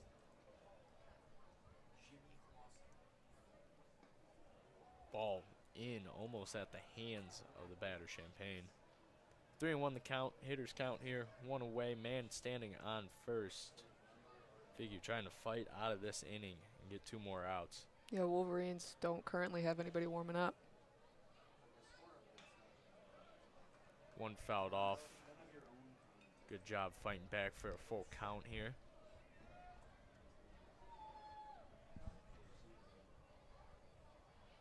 Trying to get the second out of the inning, hopefully turn a double play, as we know this team has been up there in the rankings of turning double plays. So it'd be nice to see one get out of here. Pops one foul into the Michigan bullpen down the third baseline, and thought it was going to stay in. Don't know if the wind pushed her back left a little bit. Wind blown in from the center field wall here, which is more impressive of that home run earlier.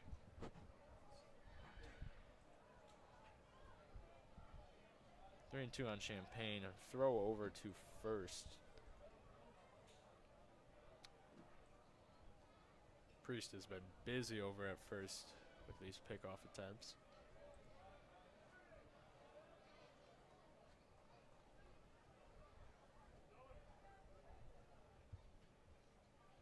Here's the pitch. Ball 4. Outside part of the plate over the right-hand batter box. Champagne trots down to first base, and Jack Hammond comes to the plate, but Will Rogers is going to delay a little bit with a little pep talk to Vigu on the mound. Yeah, Long Beach State kind of getting a chance to figure him out a little bit, coming back through the lineup, seeing what he has. You know, just getting a little skittish, trying to calm him down. Wolverines now just finally getting someone in the bullpen to warm up. And And I think that was to buy a little bit of time to get that guy starting to throw in there, but interesting to see who the Wolverines would move to after a third game of a weekend series. You've used a lot of your options all weekend. First ball is in and low. So single drove in a run. That base runner is standing on second, followed up by a walk to put the man on first. We got 2 on, 1 gone, 1-0. 2-0 the count now. Big U a little bit in his head right now, trying to take his time, recenter himself to get a couple strikes in there.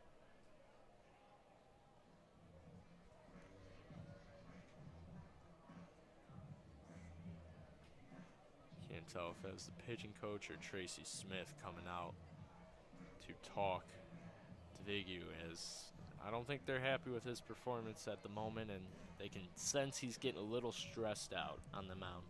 Yeah, definitely been a shaky half inning.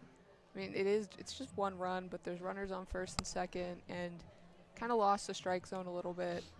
Really just seems like they're taking all the time they can to get whoever's warmed up, as they didn't have anybody going to start the top of the 6th inning. Yeah, I don't think it was really supposed to be a threat there to have to pull him this inning with such a low pitch count. So if he can get out of this, I would be shocked to see him return in this circumstance next inning, but he needs to get out of this first with 1 away. Count on Jack Hammond, 2-0. Man on second and first.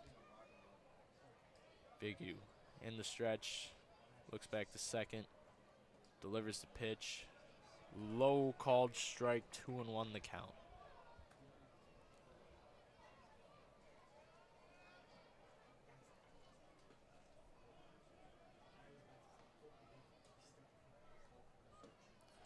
Swung on, another low pitch, good location back to back to even up the count at 2-2, 1 away.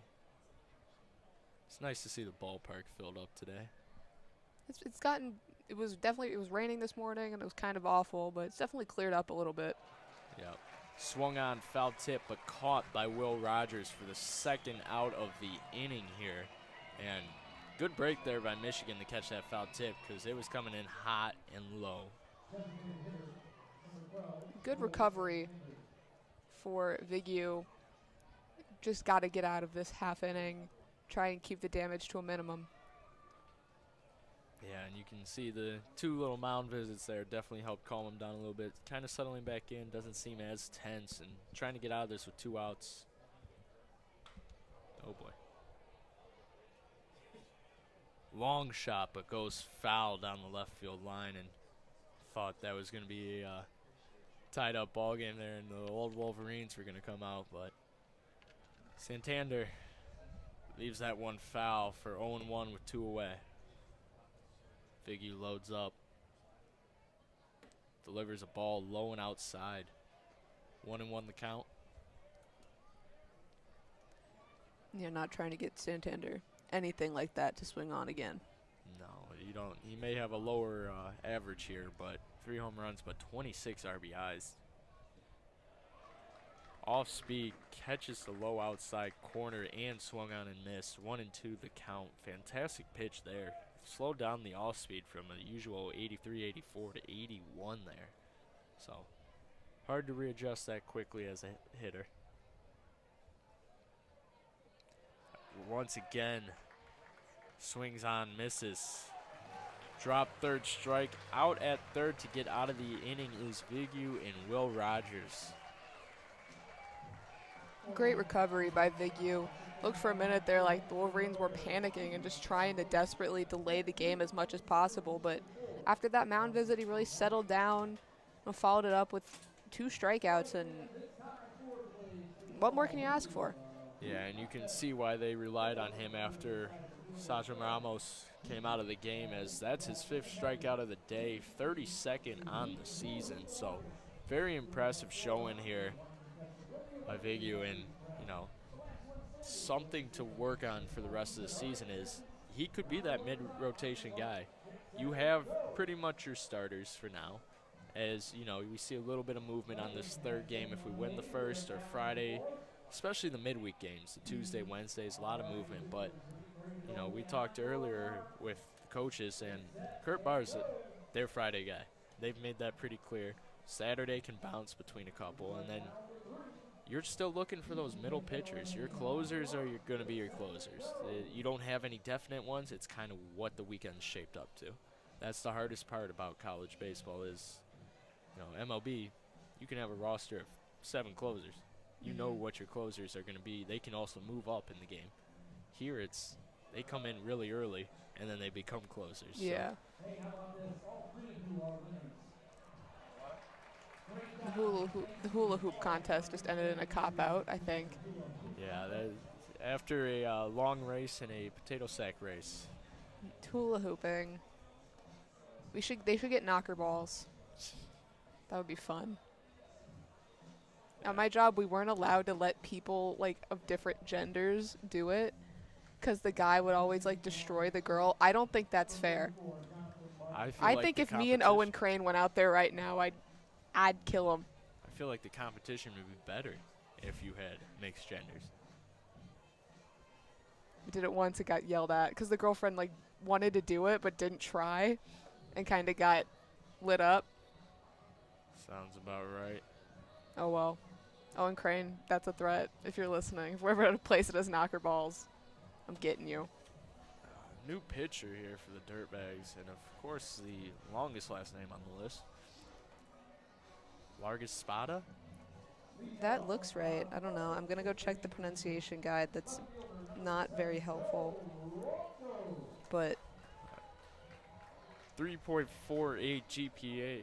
And there's not one. GPA. For this guy, you were like, no, you got it. GPA. I just said GPA. Still in the school mindset here. ERA 3.48. That's so crazy. What do you mean this guy is the one you were like, they have how you say Banda, but not this dude's last name? Okay, cool. Yeah. First pitch by Largaspada inside. Yeah, Largaspada sounds appropriate. I'm going to say that. I will take the hand up accountability there if I am mispronouncing. I apologize.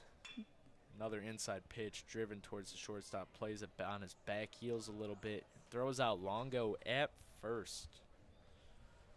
So one away. Another 2-pitch. 1 out for Long Beach State.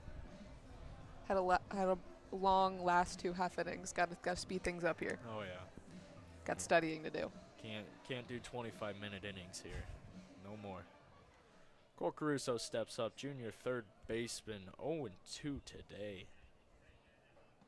Watches the first pitch strike on the outside half of the plate. 0-1 with 1 away.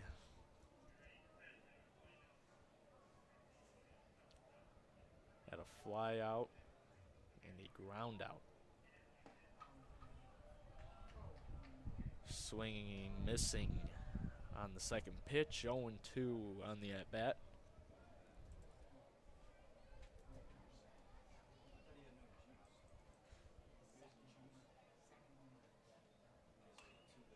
Fouls that one off. On the first base stand side and off the top of the protective roofing, shade roofing on the first base side. Caruso, impressive year here. 37 RBIs. Definitely been the powerhouse for the Wolverines of driving in runs here in this lineup. And he's looking to start it off here in the top of the 7th, bottom of the 6th, as he strikes out on a swinging off-speed 83-mile-per-hour slider.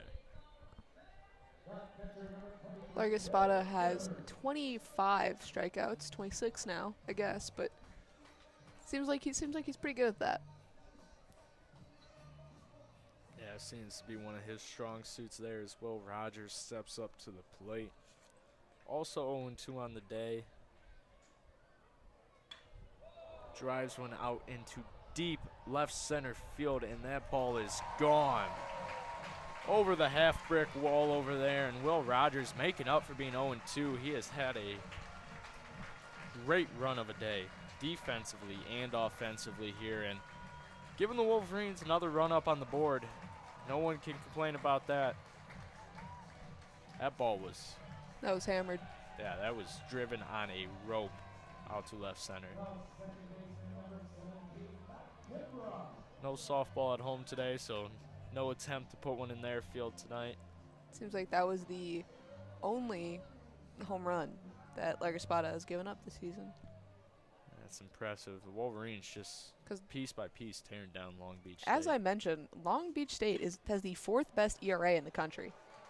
Yeah, Mac Timbrook gets on base yet again with a single to the right fielder. Rounds the base and comes right up to a stop. Another man on base for the Wolverines here. Kyle Dernetti steps up to the plate. 1 for 2 today.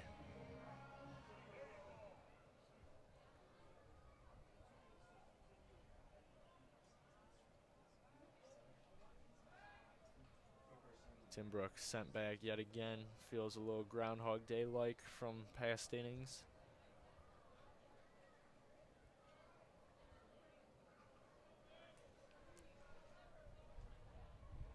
Dernetti waits on the pitch. Timbrook is sent to second.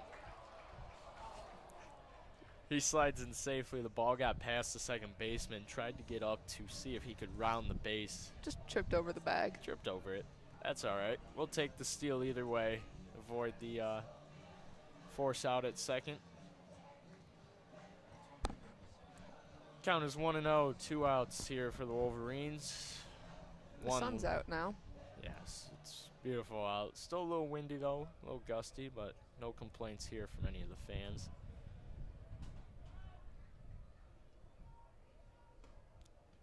Called strike on the outside corner to the right-handed batter, Dernetti. 1-1 the count with 2 away, and Timbrook taking a very liberal leadoff on second over there and trying to get a good jump to score on possibly a single.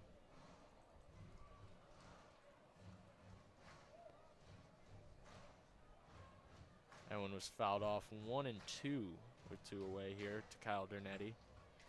Fouled it off down the first base line. Little bloop.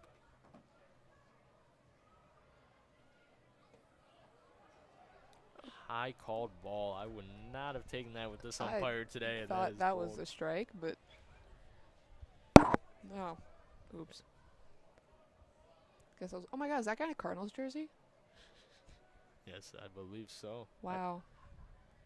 I'm really good at that. Popped up, hopefully for the Wolverines. It's Sales foul, and give me Crane. Oh, that was so close. That was in Crane's booth, and I believe whoever they knocked over in there. Oh, it was in the dugout. So it's close. nice of them to try to get out of the way by just knocking over each other in the Big Ten camera booth. Crane is a magnet today. One of our lovely I think we WCBN. brought it upon him. I think we want it so bad. That's what happens when you turn coat to the Big Ten. Just kidding. We love them both equally. Here's the pitch. Takes another ball right on the outside of the plate. 3-2 with 2 away.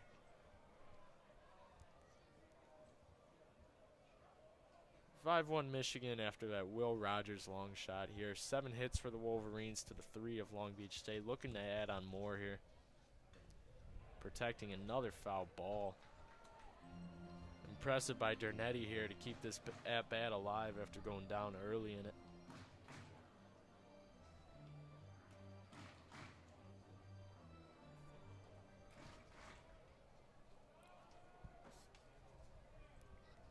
Dernetti waits on for the pitch.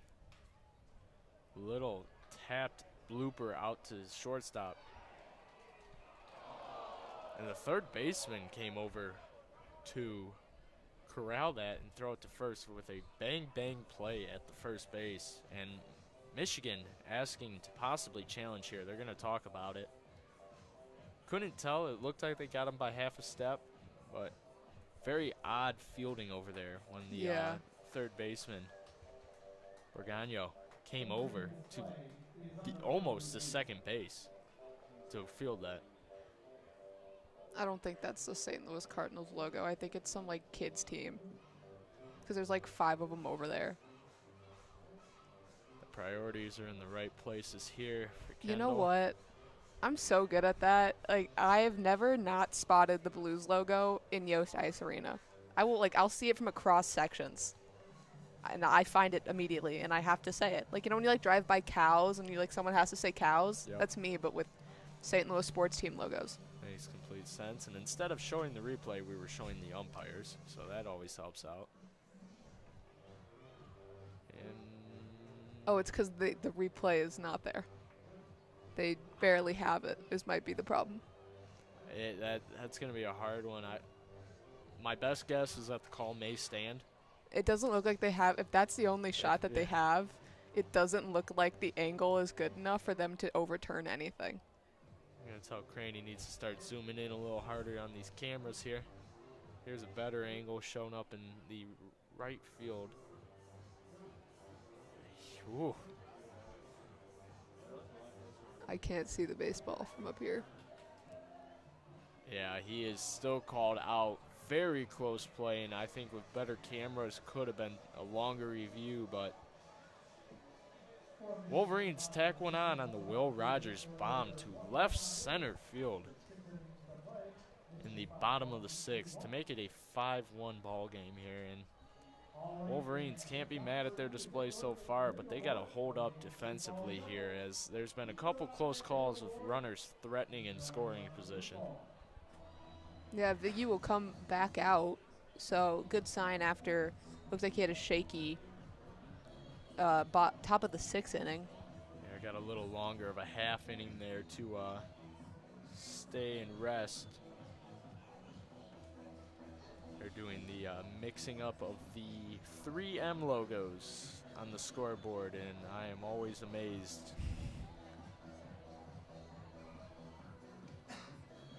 I missed it, so I can't do it now. But 3, I believe. It is actually 1. Oh, well, that's embarrassing. Caught her a little late in the action, but not going to make excuses. I like to play the games on air. Some people think that's dumb. I have fun, especially Guess the Year. I've never gotten one of those wrong. Yes, I am so good at Guess the Year. I got one once because it was, what year did Phantom of the Opera come out on Broadway? I don't even remember. I was just possessed. It came over me, and I knew that. It is funny with those Guess the Years. It's slowly starting to become earlier 2000s. Well, there was like a period where every time they would just do, like, one of the clues would be a Star Wars release year. Yeah. So all you had to do was know this, like, and it was like the prequels. Yeah. So all you had to do was know the prequels release years, and you would be fine. Nick Marncon steps up to the plate. The senior second baseman, 0-2 on the day here. 2 strikeouts, so not an ideal game for him so far. Had one defensive player earlier, but trying to make a little bit of an impact here on the game. Drives one to Dernetti at shortstop. Easy out for the Wolverines there. Routine ground ball.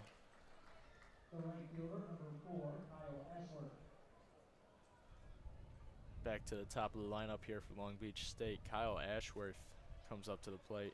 0 for 1 with 2 walks today and a .299 average.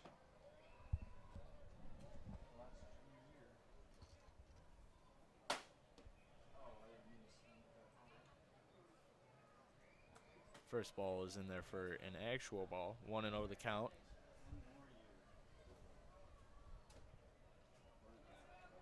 Good pitch there, low in the zone, called strike. 1-1 the count here for Ashworth, and has been dangerous on the base path tonight, but also got caught flat-footed once. Ashworth is tied for 6 in stolen bases. But first in triples is 3 in the Big West. Questionable called strike there on the inside corner. 1-2 the count.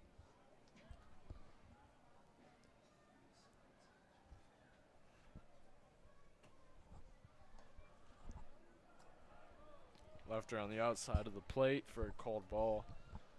2-2. Trying to work around the entire zone and see what's the hot regions for this umpire today, and there hasn't been many consistent hot regions. Strike zone just a little confusing. A little bit. Outside there for fighting back for a full count here, and this seems to be a specialty of Ashworth, as drawing 2 walks today has definitely done that. And he will draw a 3rd walk on the day. So 3 straight balls to end that at bat to drive the runner, Kyle Ashworth, over to first base. Ty Bergano up to bat. Over 3 today. Average has fallen significantly to 154. Ashworth, I'm sure, going to get a little bit of attention over there. His first ball is in low for a ball.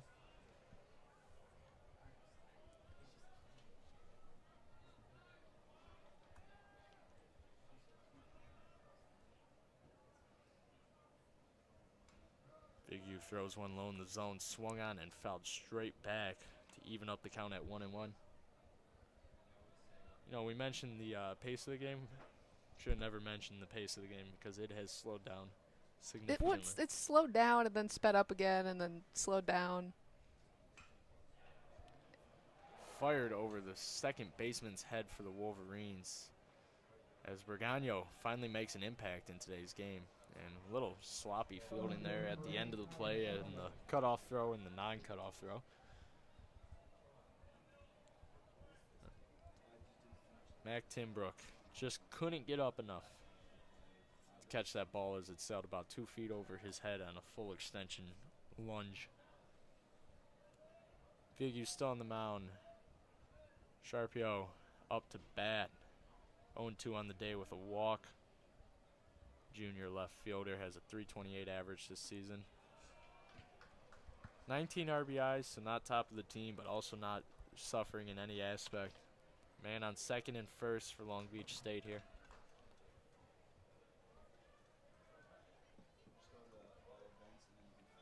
Sending Ashworth to third, and he knocked the ball out of the mitt of Caruso on third. Otherwise, probably would have been out. Yeah, he definitely had him. Just couldn't manage to hang on.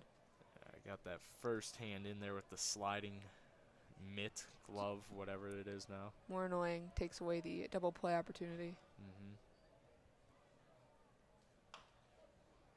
Gonna stare him back at third is Caruso on the chopper. Back to first to Priest, and Priest will walk it into the middle of the field.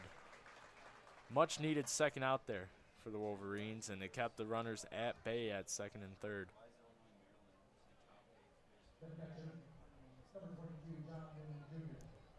John Newman Jr., the catcher, comes up to the plate. 2 outs. Runners in scoring position on second and third. Big U trying to fight out of another inning and hopefully drop that ERA below 7, as it's dangerously close at 7.09. And whoever was warming up for the Wolverines, not warming up anymore, so it looks like they're putting their faith in Big U to carry them through the rest of this inning. First pitch was high and in for a called ball. Pitch count is also getting up there for Big U. Kind of concerning. No one's warming up right now, but game seems to be moving along with him. Ball chopped at Dernetti at shortstop, and an easy out to get out of the inning. Big U getting the ground balls when it matters the most to keep the Wolverines ahead and Long Beach State Dirtbags at bay. When I first saw that, I could not believe that was their name. The Dirtbags? I told myself you have to say Long Beach State. Like, I saw it in, like, the stream preview for a different game this weekend, and I thought somebody messed up. Yeah. Like, they were putting in, like, they didn't know the name, and they put in, like, a placeholder, and I'm like, oh, no. And then I was like, oh, my God, no, that's it. Yeah, very interesting one there, but it's kind of hilarious, to be honest, but it's an attention grabber. 7th inning stretch. Woo. Well, take me out to the ball game action. I'm looking forward to getting some food after this game. Me too. I forgot to eat, and now I'm starving. Same here. It's not ideal. And possibly a new pitcher. Thank you for an easier last name. Oh, number 35, Grant Cherry. That's a hell of a name there. I like that. 3.60 ERA. 28 strikeouts. Really I mean, good. they are loaded. I mean, on they're pitching. fourth. They're fourth in the country. Like, that's ridiculous for Long Beach State. I mean, I'm sorry, Long Beach State. I guess I didn't understand your game, but I did. I underestimated their game severely, as we have not seen a pitcher over a 4 GPA. ERA. they're all stupid. I keep seeing 3 point something, and I keep thinking GPA so heavily. ERA. No, smelling like food from down there. A, makes me hungry. B, makes me want to be a fan. It does. I want to go to a game on Wednesday, and I need somebody to go with me. Perfect ball game It's here. like Cardinals play the Tigers. But Alex Miller is a final. And Owen says, don't hold it. Don't hold me to it. Like, thanks, buddy. I'd love to join, but was just there, and now I need to work on Wednesday. Saw the Tigers lose 8-0 the other day, and thought, yeah, I had a good time there, and it was 70 degrees and sunny, but it's always hard to watch that team just crumble back to its past. I've been to one Tigers game. Yeah, it's a good time. I think it was the one where Mickey got his, 3,000th, which is insane that I just stumbled just my the way one into time that. you go casual. We bought the tickets months in advance because the weekend my dad moved me out freshman year. But I'd like to go back. I'd like to go watch the Cardinals' wayward home for old pitchers.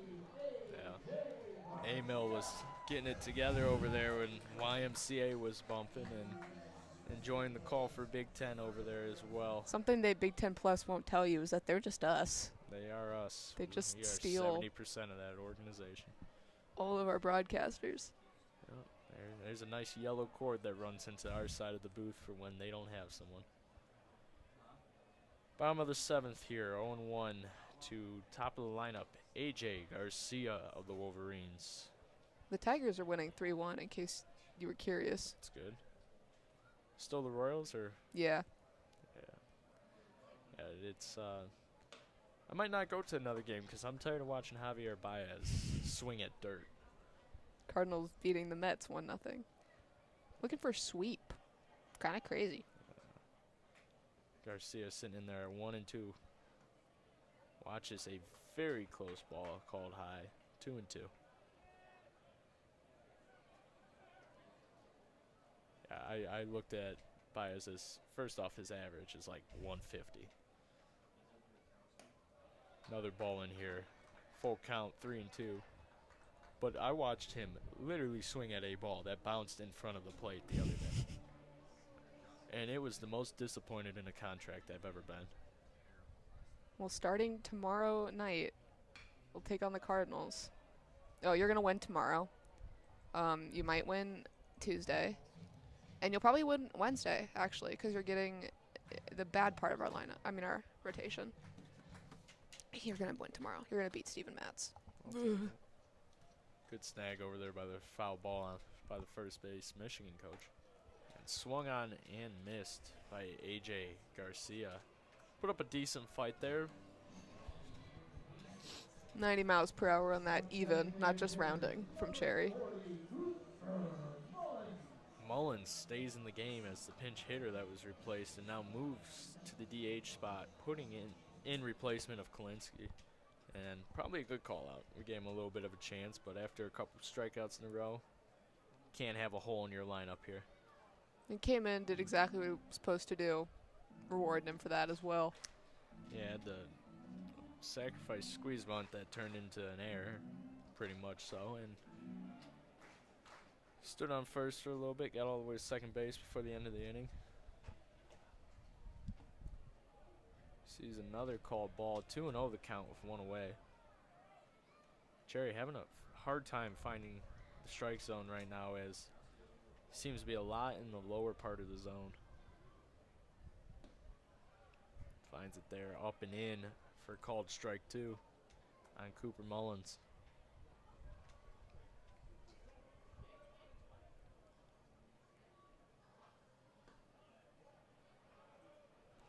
Nice try of a frame job there by Newman, but called ball. 3-1 is the count.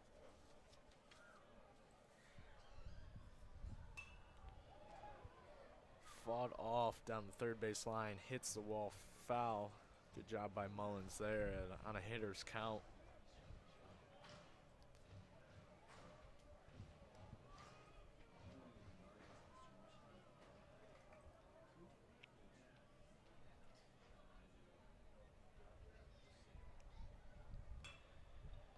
Mullins drives a little chopper right back at the picture. Cherry handled with ease with an underhand toss to the first base. 2 away for the Wolverines here, bottom of the 7th. Steven Hurstich comes up to the plate. Cherry has dropped the ERA just a little bit more to 3.51. 13 pitches this inning, 29 strikeouts. Now, knowing just how good this Long Beach State pitching is, makes Michigan's wins over him look a lot more impressive. It really does. I was not expecting blowout wins by any means, let alone their pitching either.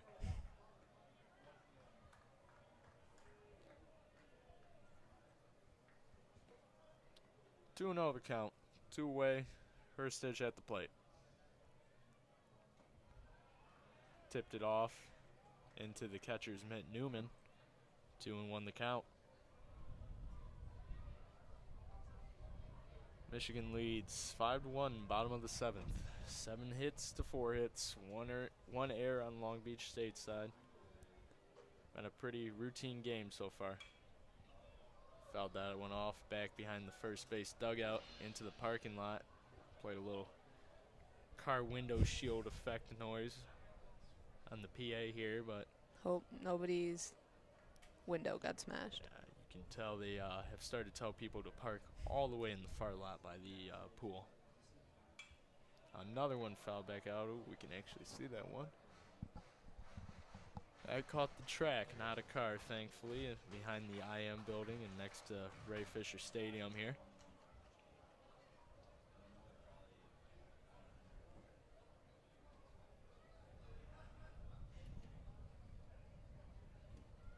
Watches the ball low there for draw up to a full count here. 3-2 with 2 away.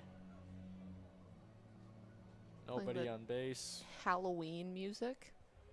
Yeah, got to get a little bit of the organ going.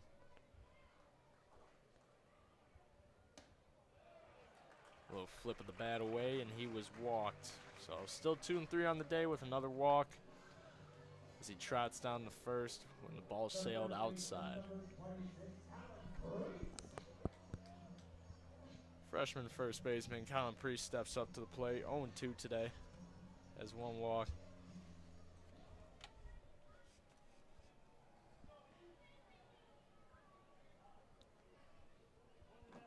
Stands in there for a low pitch called ball. 1-0 with 2 away.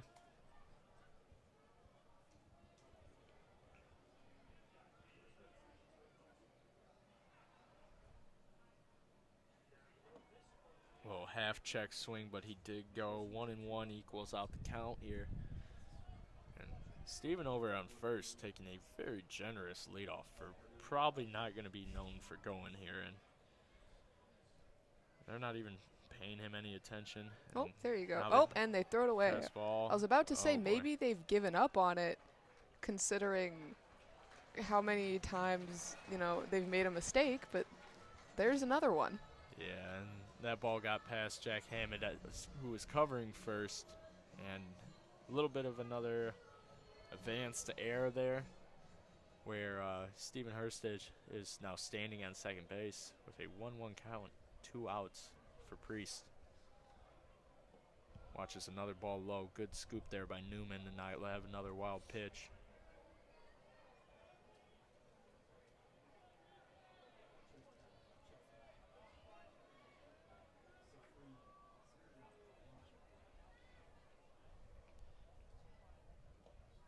Another scoop low in the dirt.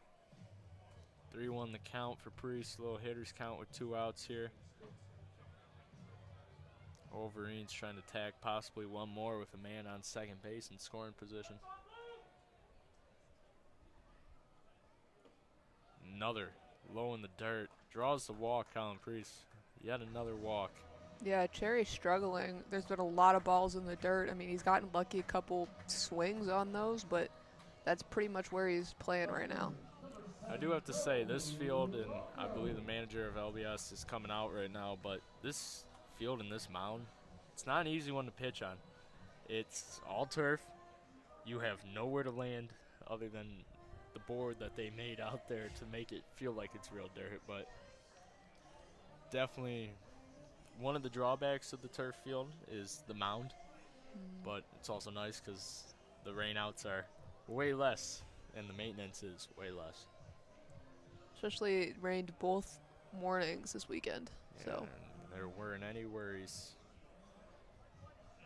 Kind of a pain for visiting teams, though, as the cleats change up a little bit.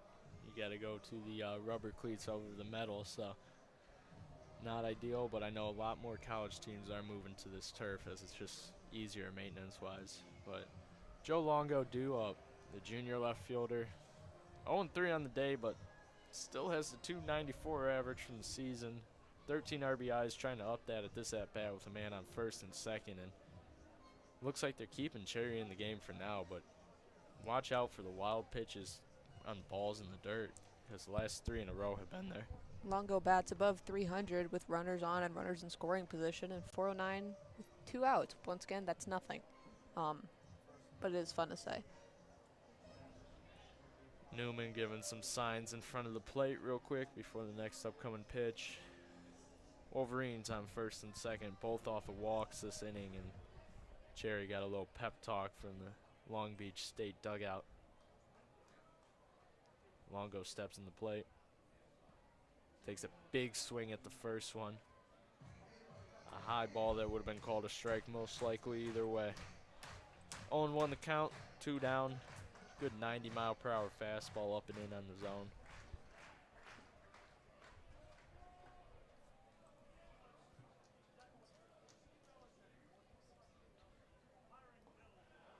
Kind of a relaxed, laid-off swing there, trying to fight off an inside pitch. 0-2 down in the count is Longo. Yeah, might be trying a bit too hard to make something happen here with 2 outs. Yeah, you got to remember you just need a single, not a home run at every at-bat. And swings through yet another one. So 3 straight pitches after a little bit of a conversation from the dugout. Cherry gets out of the inning unscathed.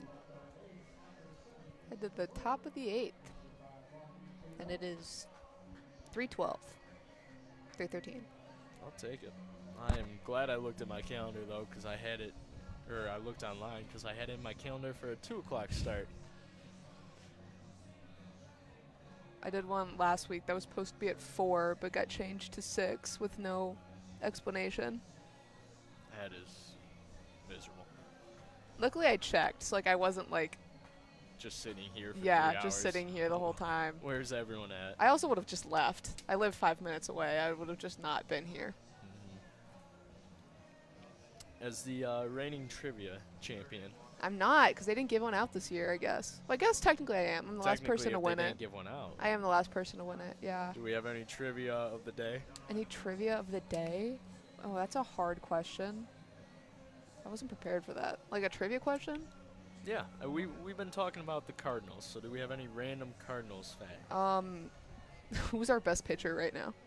Couldn't tell you. That's the point. No one can. It's Sonny Gray. Is it really? It is Sonny Gray. He's still in the league? And he is our ace. He is, Oh, honestly, I think he has like a 1 ERA. He's doing real good. Are we talking the same Sonny Gray? Sonny Gray that was on the Reds. Reds, Yeah. A's, That's Sonny Gray. bounced around the I league. told you, the Cardinals bullpen right now is the wayward home for old pitchers. That's crazy. Let me go find Sonny Gray's stats. No, he's been really good. He's absolutely been our best player. Yeah, I don't know what to say. Wish the Cardinals were better.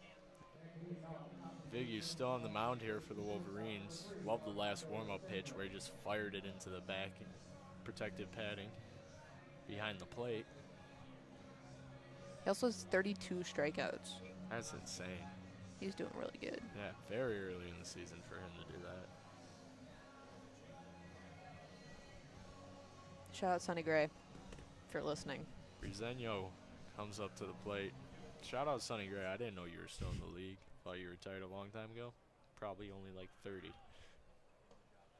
First one runs inside on Bresenio.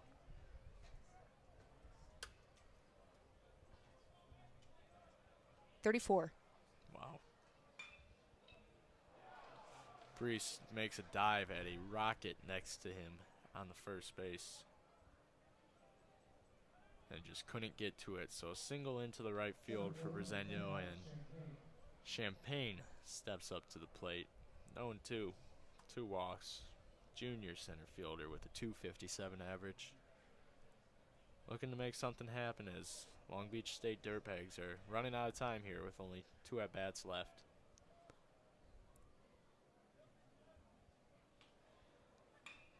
Oh. Ball ripped down the right field line. It finds the Long Beach State bullpen, then hops back out out of a protective screen, I believe. But that could have been trouble and almost a run if it got down over there, as Longo was chasing but couldn't get to it. I kind of want a foul ball to hit off the bouncy house that they have down the first base line. Scare the kids on Superhero Day. I don't think they would notice. It would just be like a little thunk. That's fair. It's probably the safest spot if there's going to be one drilled over there. That's what I'm saying. It's for protection. 1-1 the count. A called strike on the outside of the plate. Felt like that traced the white batter's box line, but the Wolverines will take it.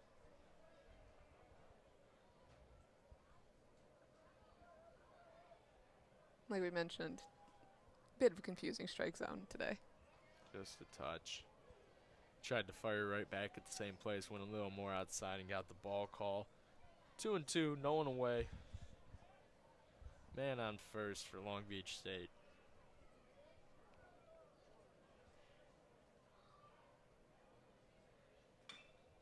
Chopper to first. Throw to... Nope, he will just take the out at first, Will Priest. Thought about throwing it to second to make a double play, but not enough time with Champagne sprinting down the line. Way to get one there. Try not to make too many mistakes or errors. Smart, educated play there by the freshman Priest.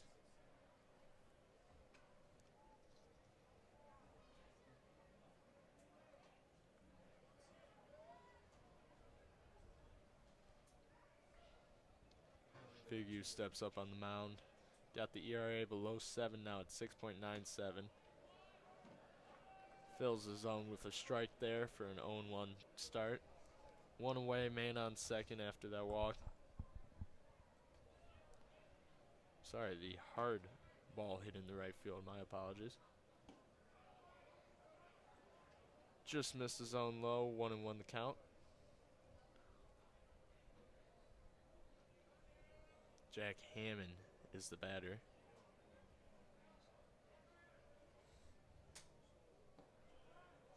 One and two on today with the lead off.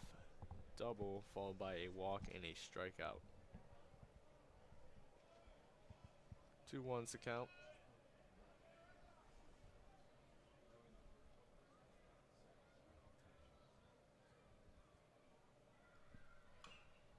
Fouls it off to the Michigan dugout. 2-2.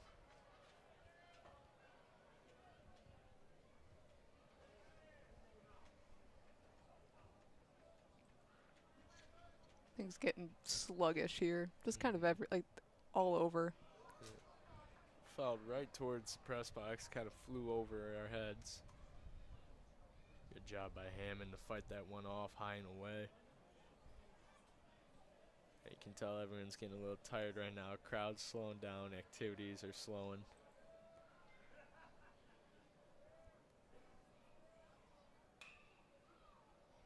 Fired down the third baseline to Caruso. Handles it properly over to Priest for the second out of the inning. And good job to keep the runner at bay on second base.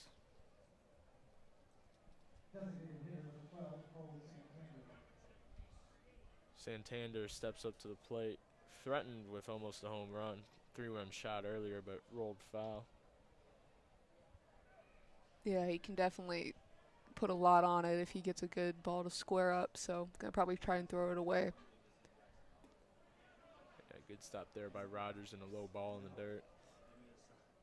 You know, ever since you mentioned the bounce house, I'm Can't just just wondering. just want to go to the bounce house. I want to go to the bounce house, but I'd also like to get the job of guarding the bounce house. Talk about an easy day. Just stand outside, make sure there's not like 8 people in there. Yep. I used to have a bounce house in my basement That's awesome. I'm jealous. when I was little. Felled off left there for Santander. 1-1, 2 away. Big U trying to get out of this inning. Oh, and that's a shot no off the tall brick wall in left field. If that wall wasn't there, there was no doubter. Yeah, that was hammered. And I think Joe Longo kind of looked up at that and realized I'm either getting this off a bounce or she's gone. Or it's not coming back. Yeah, Long Beach State drives another one in. Man on second. Shockingly, Santander only got the first on a ball hit off the outfield wall.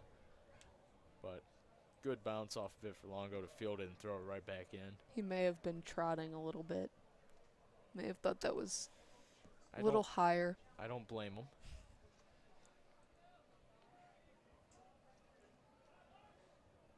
We're at 94 pitches for Big U. Just something to look out for. Adrian Lopez from California. Who's shocked? Welcome back to California's.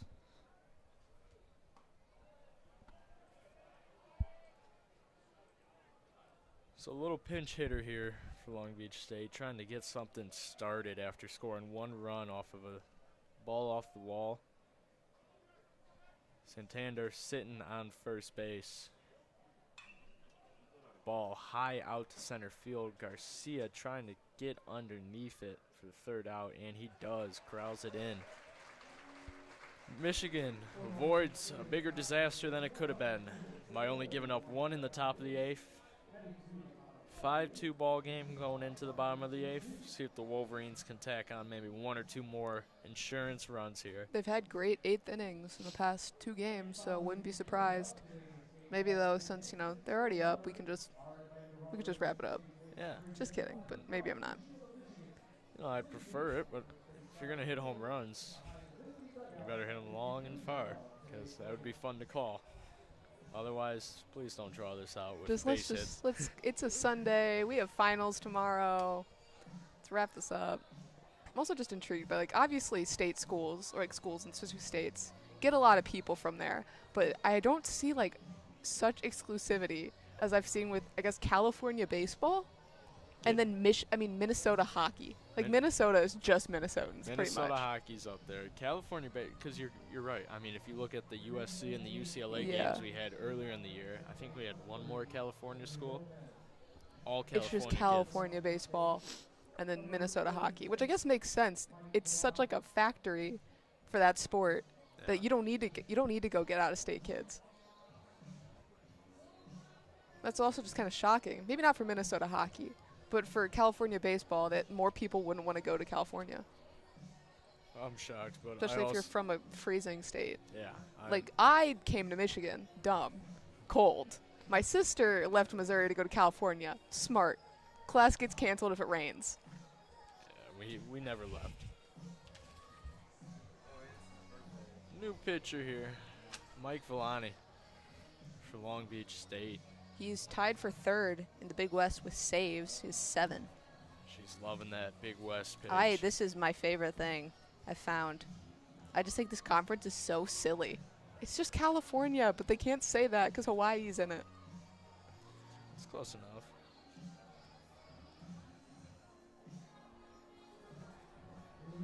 Another fantastic pitcher here. 2.41 ERA, 23 strikeouts. I know where I'm going if I'm a pitcher. Seems like this might be over and shut. you mentioned just a fantastic stats from Villani. First pitch is a wild pitch over the head of Cole Caruso. Villani is 12th in the country in saves. That is impressive.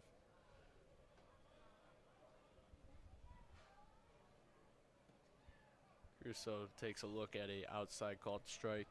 1-1 the count. He's got a little velocity on this fastball here, 95. So a little bit of a heftier look than we've been seeing, as 90 was what was topping out beforehand. Just a solid 5 miles per hour faster. Yeah. Nothing you need to adjust to at all. Cole fights that one back into the Long Beach State dugout. Newman tried to go head over heels into it as hard as he could. 1-2 the count, no one away. Good off speed there. Good pitch differential. Off speed sitting at 82. Fastball sitting at 95. That's going to give you 2.41 ERA any day of the week. 107 whip, maybe. Just, nothing special. Yeah, we'll take it. Find another one off, high off the netting behind the plate. Back into the field. One of these I think if one of these gets fouled off at Owen Crane, he might die. He would probably have an injury from this one. Beforehand, they were a little choppers. Before it was funny. We're like, haha, he's going to get hit by a foul ball. We don't mean it anymore. Now he might die. Yeah, I couldn't even imagine going to a baseball game that didn't have the netting back in the day. No, that's terrifying. 82 mile per hour off speed. Catches him looking on the outside part of the plate for the first out of the inning. Wolverines seem to have slowed down just a touch. Not much happening on either side of the ball right now. I mean, they're up. It's always good to score more runs and knock on wood or whatever. But I'm very superstitious. That's a whole nother thing. But they aren't, they're desperate. They just kind of want to close this game out, not make any more silly mistakes, hopefully pull off the sweep. And Long Beach State just trying to get out of here. Go back to the Go hotel, back to sunny California. Go back to the airport, yeah. Not really worth it for them to stick around if they can't pull 2 wins out of here. They popped the bounce house. Aww. Sad. Rocket over at the first baseman, Jack Hammond, but he controls it for the second out of the inning off of Will Rogers' bat. Mac Timbrook having himself a game here.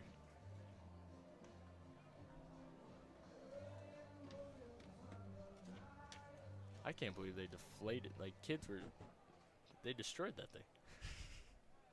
Yeah. Did it pop or did they just deflate it? Kids were crawling out of it as it was deflating. Uh-oh. Apparently, the bounce house guard is a more involved job than you thought it was. I guess so. 1-1 the count with 2 away here from Mac Timbrook. No one on for the Wolverines. Long Beach State playing pretty normal defense right now, no shifts. Swung through another mid-seam off speed at 88. 1-2 the count, 2 away. Should start this pitcher, and we wouldn't be able to touch him. Fouled off down the third base, out of play, right at Yost. Definitely heard a smack of something, hopefully the brick wall.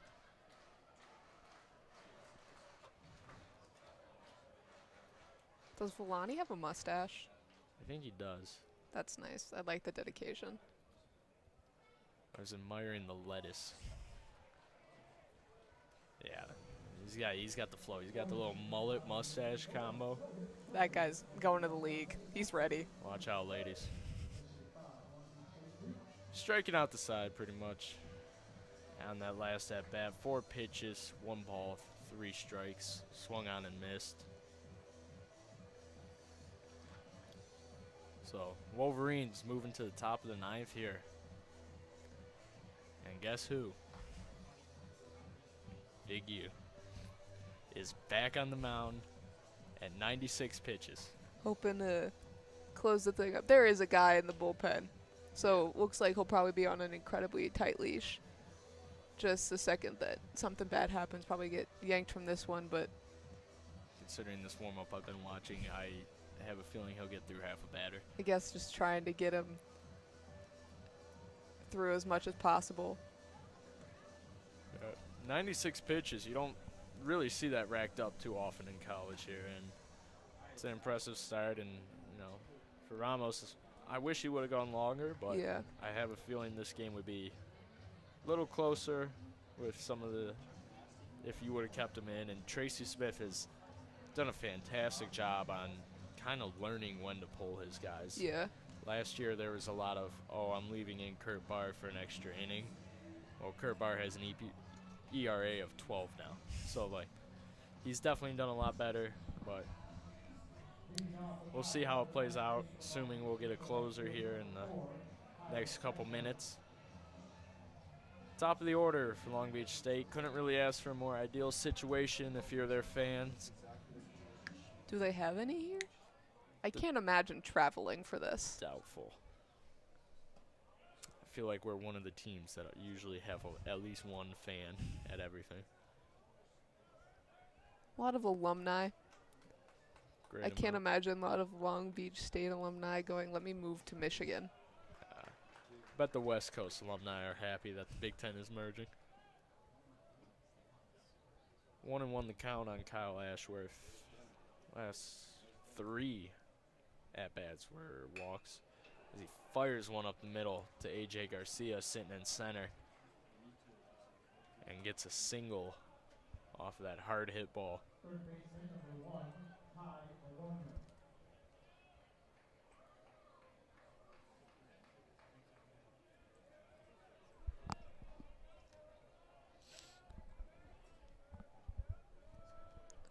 Ty Bergano up to the plate. 1-4 on the day. And that was quick. That was quick. Hit by a pitch, caught him on the bottom of the elbow, I believe. Crowding the plate, maybe a touch. And no motion in the dugout to get rid of him. Yeah, no, there it is. 2 very quick batters. Yeah. And a 100 pitch count. 100 pitch count. Seems like that should be a good spot to end the day on, but can't really be mad about his stats today. I mean, he had a great performance. They needed him to come in and eat innings, and he absolutely did that.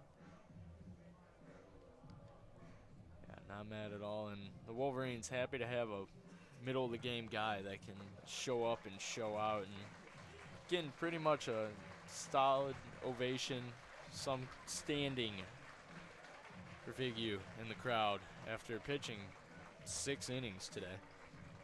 100 pitches, dropped his ERA 0.7, and tacked on 5 strikeouts for the day.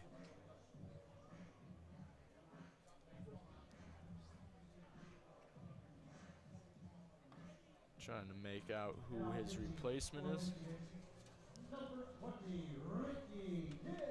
The normal closer for the Wolverines, Ricky Kidd. 6.67 ERA, 21 strikeouts. Coming in with 2 men on, 1 on first, 1 on second, and trying to close this out with 3 more outs for the Wolverines to get out of here with a series sweep. It's been one of those days. A lot of pitchers battles. I mean, yeah, Coach definitely mentioned he's probably seen a lot of guys. I'm sure Long Beach State's coach felt the same way, but definitely feeling it now. Because I'm hungry. That's why I'm feeling I want to go eat. Yes. We will play roulette with the same 10 restaurants in Ann Arbor that we always go to. And hopefully it picks something that we're in the mood for.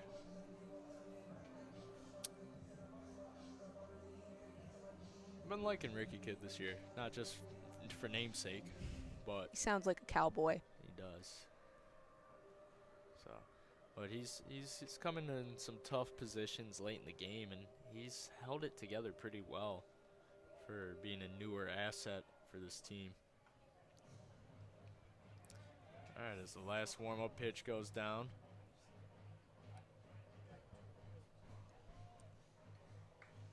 21 strikeouts isn't anything to scoff at either. No, it is not. And number 6 for Long Beach State, the left fielder, Connor Sharpio, comes out and up to bat.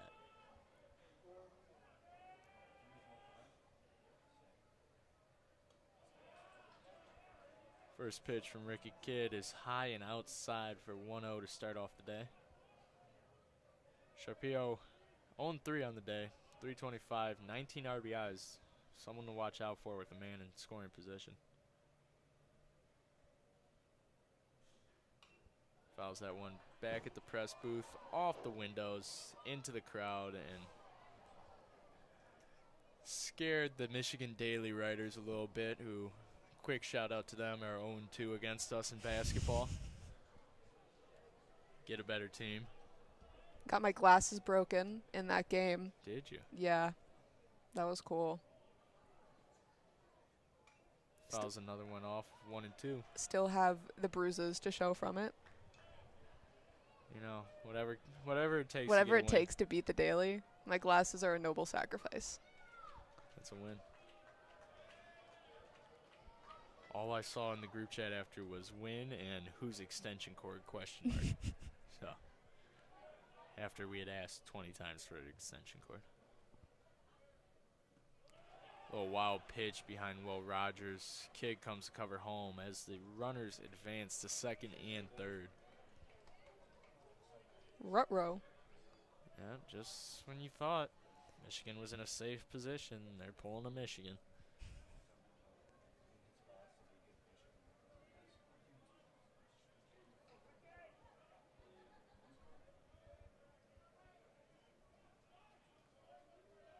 Kidd takes a look at his wristband, tries to load up for the pitch from the stretch, and just delivers a fastball that is rocketed to left field with Longo that drives in a run. So runners on first and third, 5-3 ball game, top of the ninth. As a Wolverine fan, I have seen this played out way too many times, and I am scared. Last year I had the same exact situation in softball where I was starving, forgot to eat lunch, and the game went to extra innings. So I really hope that doesn't happen because I'm really hungry. That's what they did against Toledo, and I would not be thrilled. Not a happy person when extra innings come up, because you usually plan out, 2 to 3 hours. You know about how long a broadcast takes, and you're like, okay, that's cool. Pitching coach takes a little trip out to the mound for the Wolverines here. Get a breather in. Even though Kidd inherited the situation, not necessarily his fault. Yeah. Still not necessarily as guaranteed of a run if maybe that wild pitch doesn't happen. Still probably a run, but not as easy. Yeah, he won't inherit the runner on third either if they were to come around, but everyone else would.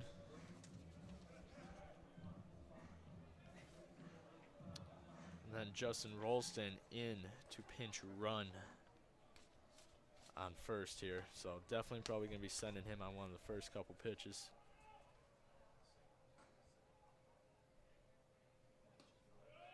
First pitch delivered is a ball outside and low. Rolston stayed on first, did not steal that time. Growth. Yeah, they're changing up their mindset now. Another pitch out and low. 2-0 the count, no one away. Runner threatening on third and first. Be shocked to see if Rolston doesn't go soon, because against one of the better double play teams. It would be hard to not send him. 3-0 the count. Probably not sending him now. Out with no outs. Ricky Kidd trying to settle down on the mound out here. Finding it to be a difficult challenge. There you go. He finds the strike zone there on 3-0 to make it 3-1. Little off speed at 79 to curve back in.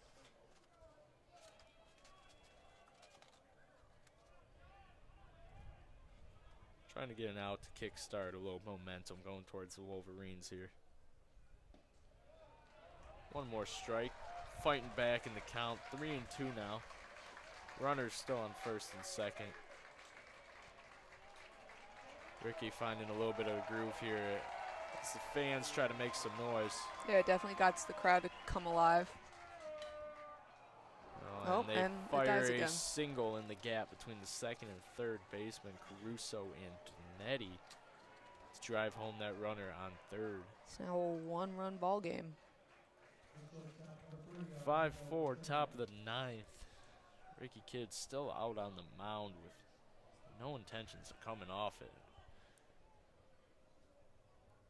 Runners on second and first. Pinch runner Ralston on second. Newman made it to first on a single. Will Rogers has a little jog out to the pitching mound, talk with Ricky Kidd, settle him down a little bit. I think they're trying to buy a little bit of time for the two other relievers warming up in the Michigan bullpen. Also just, again, not the best idea to have left Vigu out there.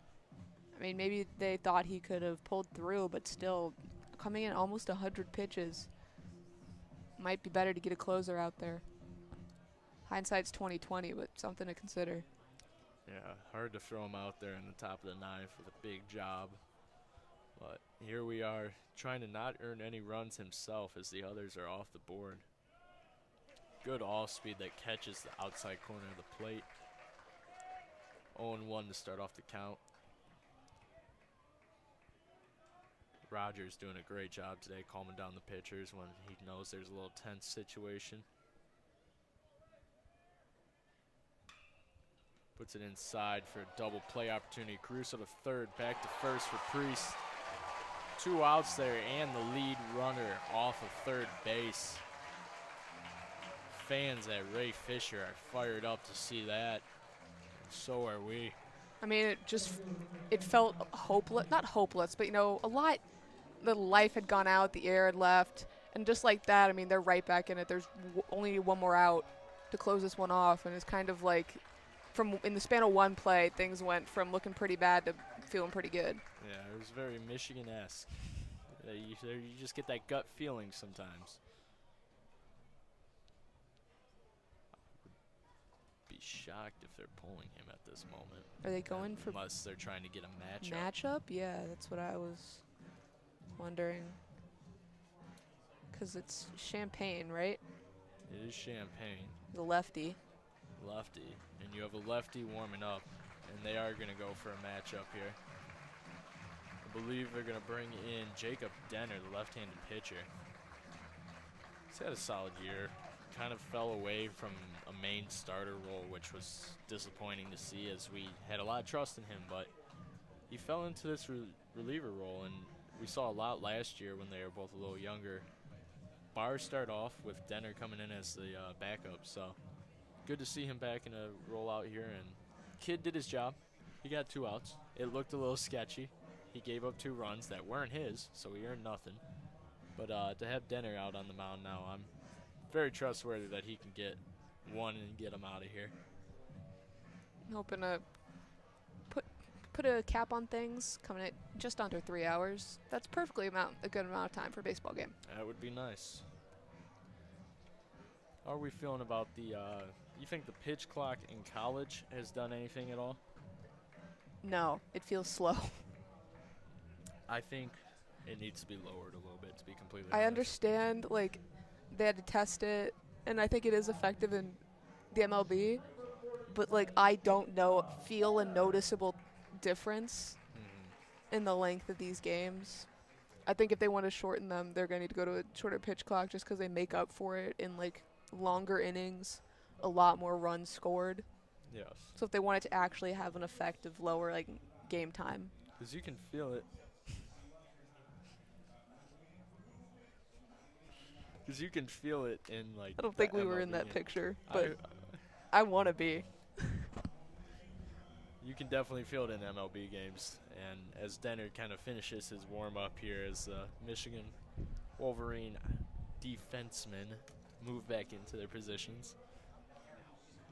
Sorry, we're harassing the Big Ten Plus guys. Yeah, they were taking a photo to probably post on some sort of broadcast, and we definitely got in the back of that photo giving thumbs up. So it's fine.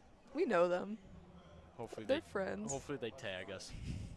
We please get a tag. Come on. Give me the Big Ten clout, please. Please.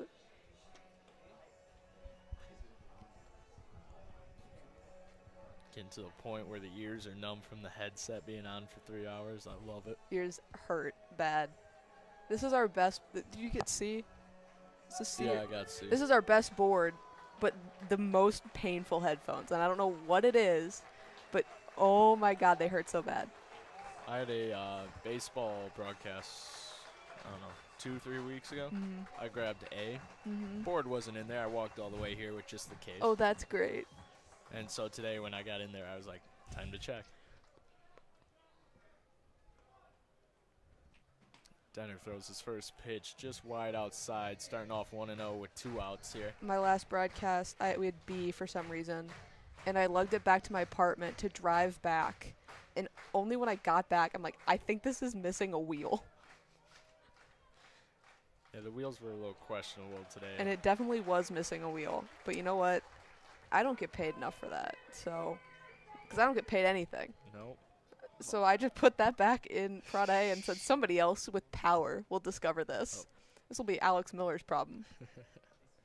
Shout out A-Mill. 1-1 was the count. They drove it high to right field. Erstich comes under it and gets the 3rd out.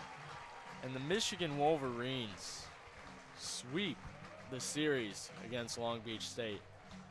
One of their first sweeps in a long time, as it seems it's back and forth until the end. I mean, I think it was their first sweep this season, too. Yeah, very impressive for them there. And any main takeaways moving forward? I know they're making a push for Big Ten standings now, as some of those series are coming up. I know I'll be at the Indiana one in a month or so. This was my last one. I'm going home. Well, congrats on the last broadcast of the year then. Just kind of focusing on putting more hits together, I guess, playing a bit more small ball. The home runs are great, but they're not as reliable, and they've relied on them a lot this season. I mean, this series. So just trying to string together some good at-bats. They had those instances, but then a couple times just kind of fell apart. Pitching, I don't really have that many complaints. I think maybe that was more of a coaching thing of just knowing when to, you mentioned knowing when to pull guys has improved, but still, at the end there, probably want to get Big U out of it. Yeah, completely agree there, and I think it's the same points I'll reiterate is you got to just change the narrative of Michigan and keep winning. What happened in the past years happened. You got Tracy Smith now. You have a whole new team. Keep winning. I think a Big Ten championship is in the near future if they can get, closer to a 700 record. So that's going to wrap it up from us from Ray Fisher Stadium today. Michigan baseball wins 5-4 against the Long Beach State Dirtbags. Have a great day and appreciate you turning in.